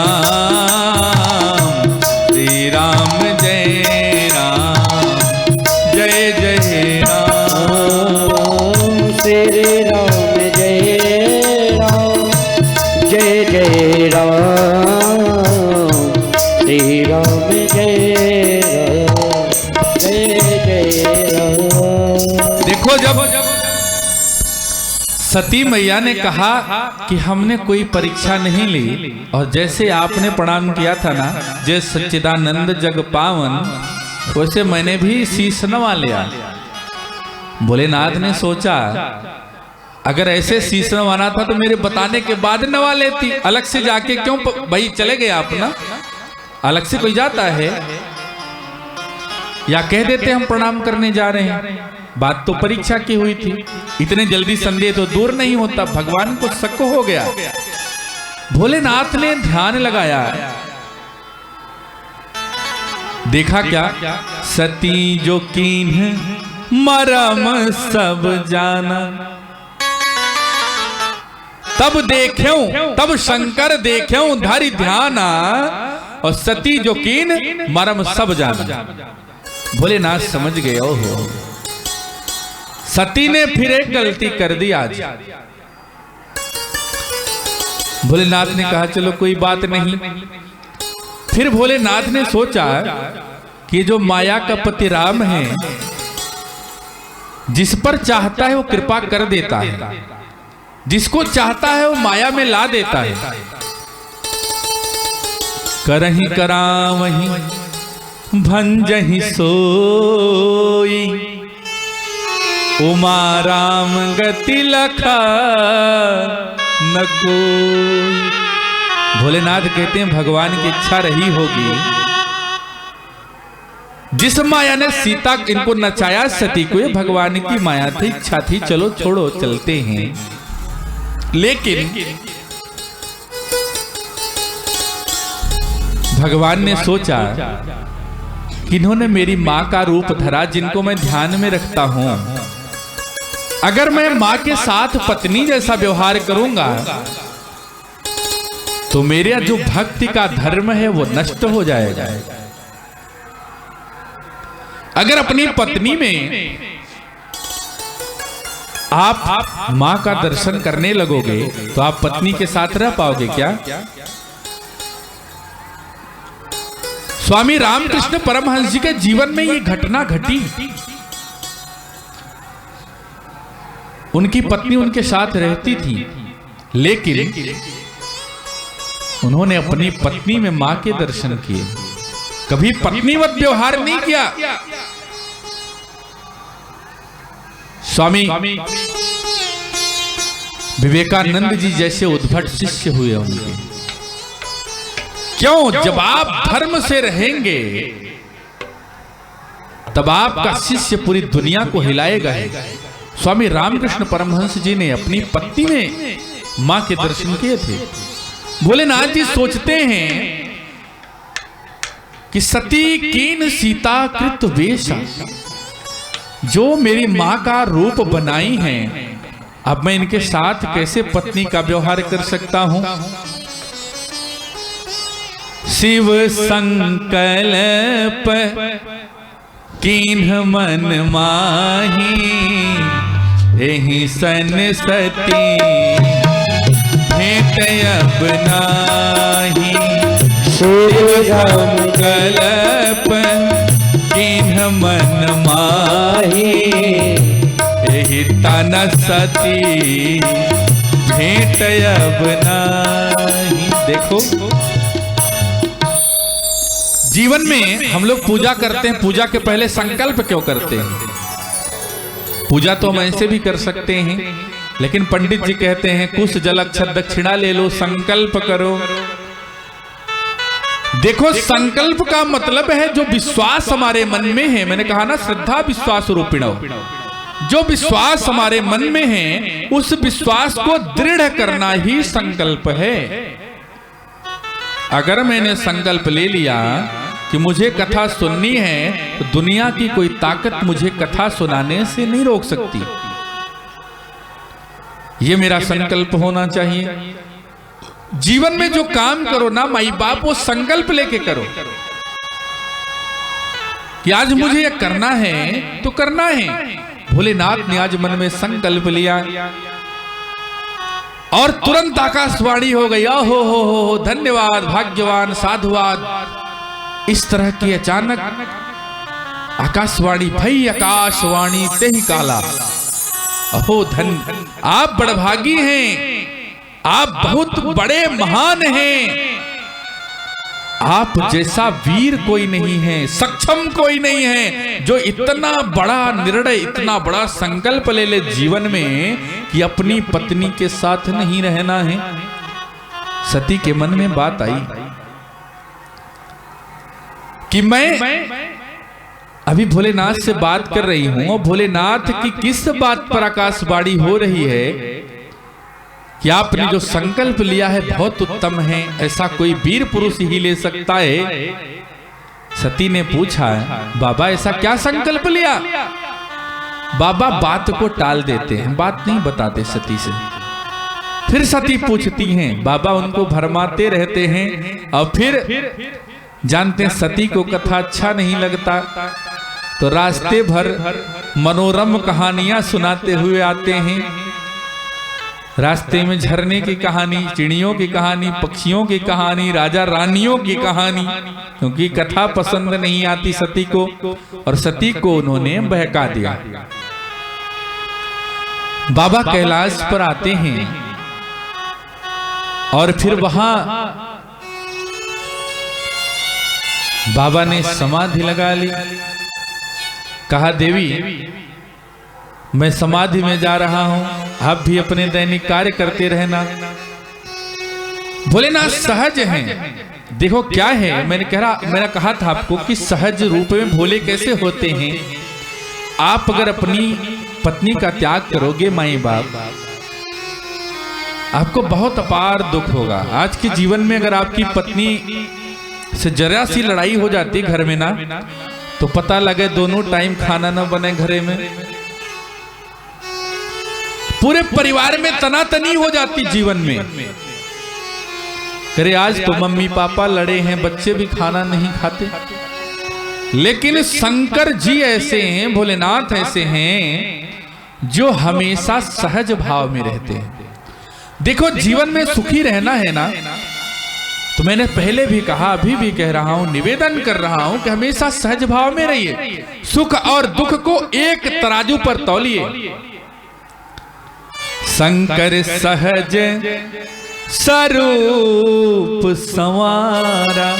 फिर अपने सहज भाव में आ गए। उनको इस बात का कष्ट नहीं है कि सती को छोड़ दिया। और लाग समाधि अखंड अपारा। जैसे भगवान सहज हो गए। जानते हो आज क्या होता है? माला जपते हैं राम राम राम राम राम राम। हे रे भैया गैया देख भूसा डाल दो तनी, फिर राम। जीवन में लौकिक क्या चल रहा मैं वो बता रहा हूं आपको। आप सहज हो जाओ माई बाप। वो एक माला जो आप करते हो ना, वो एक माला आपको राम तक पहुंचा देगी, लेकिन सहज भाव में। समाधि तभी लगेगी, ध्यान पूजा में मन तभी लगेगा जब आप सहज भाव में होंगे। भोलेनाथ जैसा शंकर सहज स्वरूप संवारा, लागी समाधि अखंड अपारा। भगवान भोलेनाथ समाधि में होते हैं। मैया पार्वती सामने बैठ के समाधि खुलने का इंतजार करती हैं। हम लोग भी समाधि खुलने का इंतजार कल तक करेंगे। और आज की कथा को यहीं विश्राम करेंगे, क्योंकि कलाकार जो हैं बहुत 4-5 घंटे बेचारे 2 से 6 की कथा करके आते हैं। यहाँ हमारे साथ फिर 2-3 घंटे रहते जाते हैं। मेरा प्रयास ये है, मैंने आपसे कल भी निवेदन किया था कि मैं प्रयागराज की धरती को कथा सुनाना चाहता हूं। महाराज जी ने कल कहा अनाउंस करा दें, लोगों से निमंत्रण बंटवा दें कि आपकी कथा हो रही, कुछ श्रोता आ जाएंगे। हमने कहा राम कथा ऐसी है, देखो भागवत कथा में भीड़ लगनी चाहिए। सुकत देव जी ने जब परीक्षित जी को कथा सुनाई, परीक्षित जी भी सुन रहे थे, लेकिन हजारों ऋषि मुनि भी कथा सुन रहे थे। सुकताल में जब सुकत देव सूत जी ने कथा सुनाई, तो वहां 88,000 ऋषि मुनि कथा सुन रहे थे। आज भी व्यास जी लोग कथा सुनाते हैं तो हजारों की जनसंख्या कथा सुनती है, लेकिन मानस जी ऐसी है ना माई बाप, इतना आनंद है इसमें, भीड़ की आवश्यकता नहीं है। अगस्त्य जी कहेंगे तो केवल एक श्रोता हैं शंकर जी। याज्ञवल्क्य जी कथा कहेंगे तो केवल एक श्रोता हैं भरद्वाज जी। भगवान भोलेनाथ कथा कहेंगे तो एक श्रोता है मैया पार्वती, है ना। तुलसीदास जी कथा कहेंगे तो एक श्रोता है हनुमान जी। जिस कथा का ये इतिहास हो कि एक श्रोता की जरूरत पड़ती है, मेरे सामने तो आप बैठे इतने लोग। और सही बताऊं तो मेरी इच्छा थी कि मैं प्रयागराज महाराज को, गंगा मैया को कथा सुनाऊंगा। मेरा सौभाग्य है ये टीवी चैनल पर भी जाएगा, 100-200-400 लोग कथा सुनेंगे। इसलिए 2 घंटे जो समय हम लोग शाम का निकालते हैं ये कल की कथा में, और मैं कथा में प्रसंग में नहीं जाना चाहता क्योंकि राम कथा अपार है। देखो जो कथा पूरे 1 महीने तक दिन और रात याज्ञवल्क्य जी ने भरद्वाज जी को सुनाई हो, वो 3 घंटे और 9 दिन में पूरी होगी क्या? नहीं हो सकती ना। तो भैया हमारी क्या औकात, हम पूरा कर लेंगे। तो ऐसा है, गंगा जी बहुत लंबी चौड़ी बह रही हैं, एक डुबकी मारने का अगर मौका मिल जाए तो डुबकी मारना चाहिए। आइए आज गंगा माँ के चरणों में चलते, एक भजन माँ से विनम्र निवेदन। और हमारी जो महारानी अन्नपूर्णा हैं वो मेरी आराध्या हैं, मेरे जीवन को देने वाली हैं, उनके चरणों में एक भजन। और आज की वाणी को विश्राम, कल पुनः आप संतों के दर्शन, और कल मैं अपने इस सत्संग कथा को विश्राम करूंगा। उसके बाद जहां भगवान की इच्छा होगी फिर हम लोग कभी बैठेंगे। और मैं पुनः निवेदन करूं, मैं कोई प्रोफेशनल कथावाचक नहीं हूं कि मुझे बहुत दान दक्षिणा की आवश्यकता है और आपके घर में आकर कथा करेंगे। मैं पैंट शर्ट भी पहन लेता हूं और मौका मिलता है तो मैं धोती कुर्ता भी पहन लेता हूं। देखिए, सहज स्वरूप में रहने का प्रयास करिए, जीवन में सहज रहिए, जो जरूरत पड़े करिए। आइए माँ के चरणों में भजन, और जब मौका मिलेगा कि कभी हम लोग विस्तृत राम कथा की व्याख्या सुनेंगे। मेरी इच्छा है कि मैं 1-1 घंटे करके एक एपिसोड लाने वाला हूँ मानस जी पर।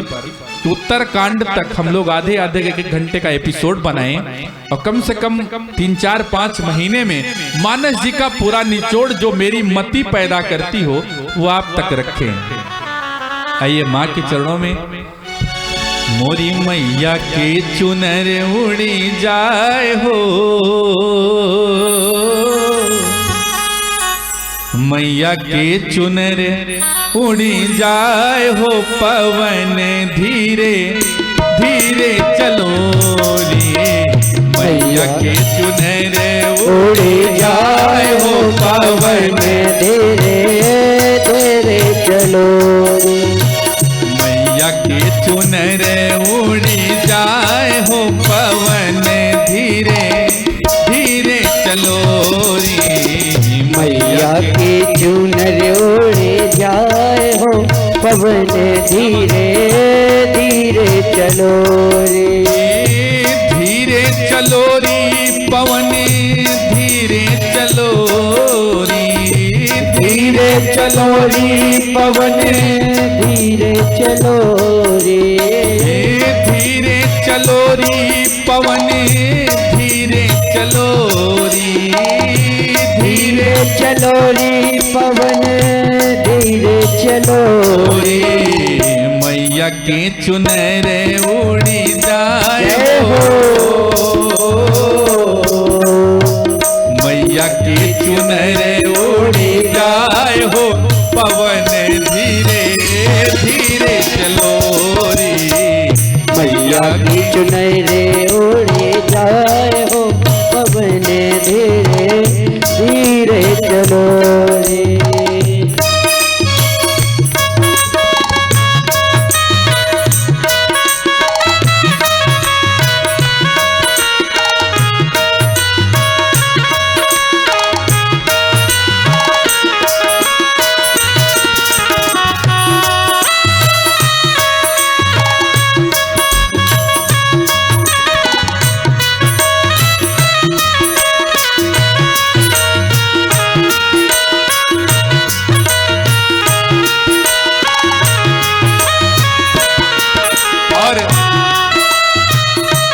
देखो ये जो माँ है ना, यहाँ हम लोग आए हैं, बालू पे नहीं बैठे हैं, ये बालू नहीं है, ये मैया का गोंद है। आप सावन में आओगे ना तो झूसी से लेकर दारागंज तक ऐसे जल लहराता रहता है। लेकिन माँ की कृपा देखो कि हम लोगों को अपने गोंद में बैठने का जगह दे देती है। कैसे भवानी तुम्हें फुलवा चढ़ाऊं, कैसे भवानी तोहे फुलवा चढ़ाऊं। कैसे ये मैया तुम्हें फुलवा चढ़ाऊं। कैसे ओ मैया तोहे फुलवा चढ़ाऊं। फुलवा चढ़ाऊं मैया फुलवा चढ़ाऊं। फुलवा चढ़ाऊं मैया फुलवा चढ़ाऊं। फुलवा त उड़ी उड़ी जाए रे, फुलवा त उड़ी उड़ी जाए रे, पवन धीरे धीरे बहोरी। मैया के चुनर उड़े जाए रे, पवन धीरे धीरे चलो रे। मैया के चुनर उड़ी जाए रे, पवन धीरे धीरे चलो रे।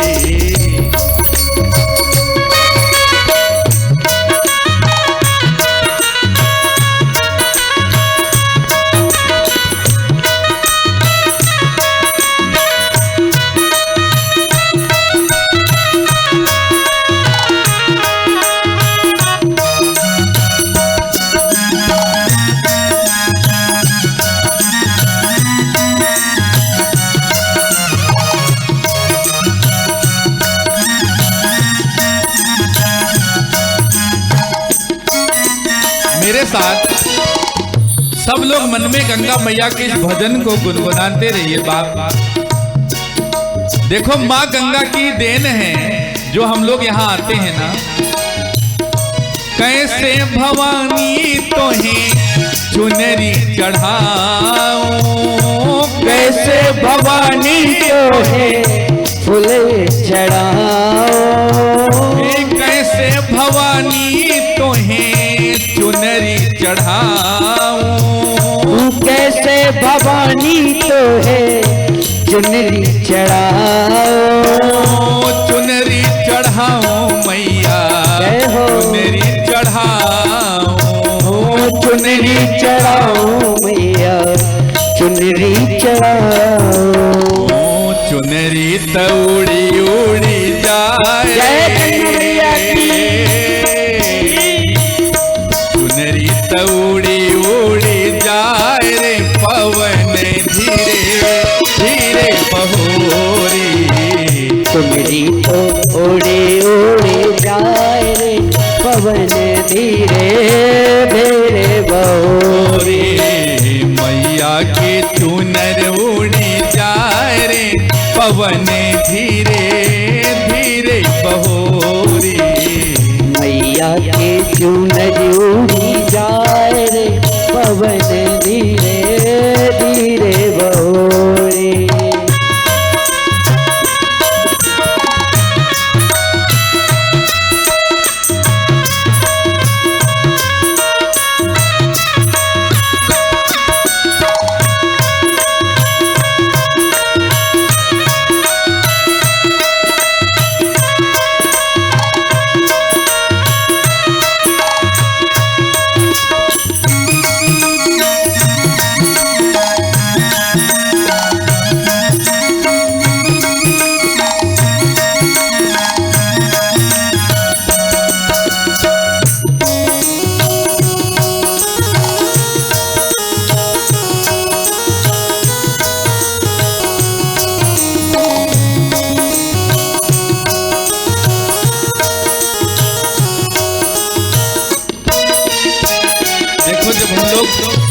गंगा जी के किनारे जाते हैं और माँ का दिया जलाते हैं, हवा चलती रहती, दिया बुझता रहता है और हम हाथ लगाते रहते हैं।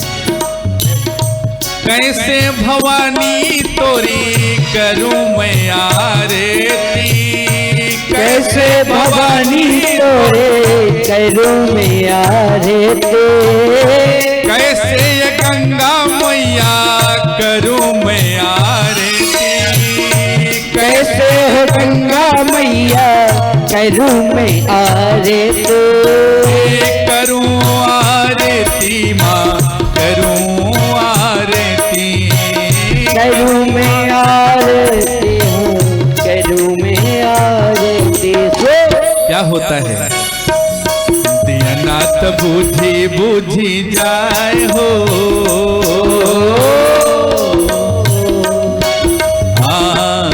नाथ बूझी बूझी जाए हो पवन धीरे धीरे चलो रे, दिया नाथ बूझे बूझे जाए पवन धीरे धीरे चलो री, धीरे चलो री पवन धीरे चलो री, धीरे चलो री पवन धीरे चलो री, धीरे चलो री पवन धीरे चलो री, धीरे चलो री पवन धीरे चलो री, मैया के चुनर लहराए रे पवन धीरे धीरे चलो री, मैया के चुनर उड़ी जाए रे पवन धीरे धीरे चलो री,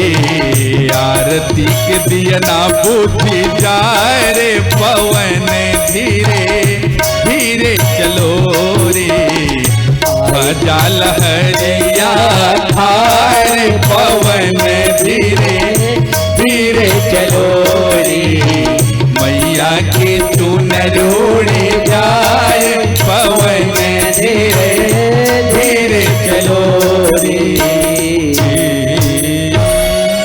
बोलिए गंगा महारानी की, प्रयागराज महाराज जय हो। आवाहनम न जानामि न जानामि तवार्चनम पूजां चैव न जानामि क्षम्यतां परमेश्वर। बोलिए वेणी माधव भगवान की जय। त्रिवेणी मैया की जय। हनुमान जी महाराज की जय। पूज्य जगत गुरु स्वामी मधुसूदनाचार्य जी महाराज की जय। पूज्य ब्रह्मलीन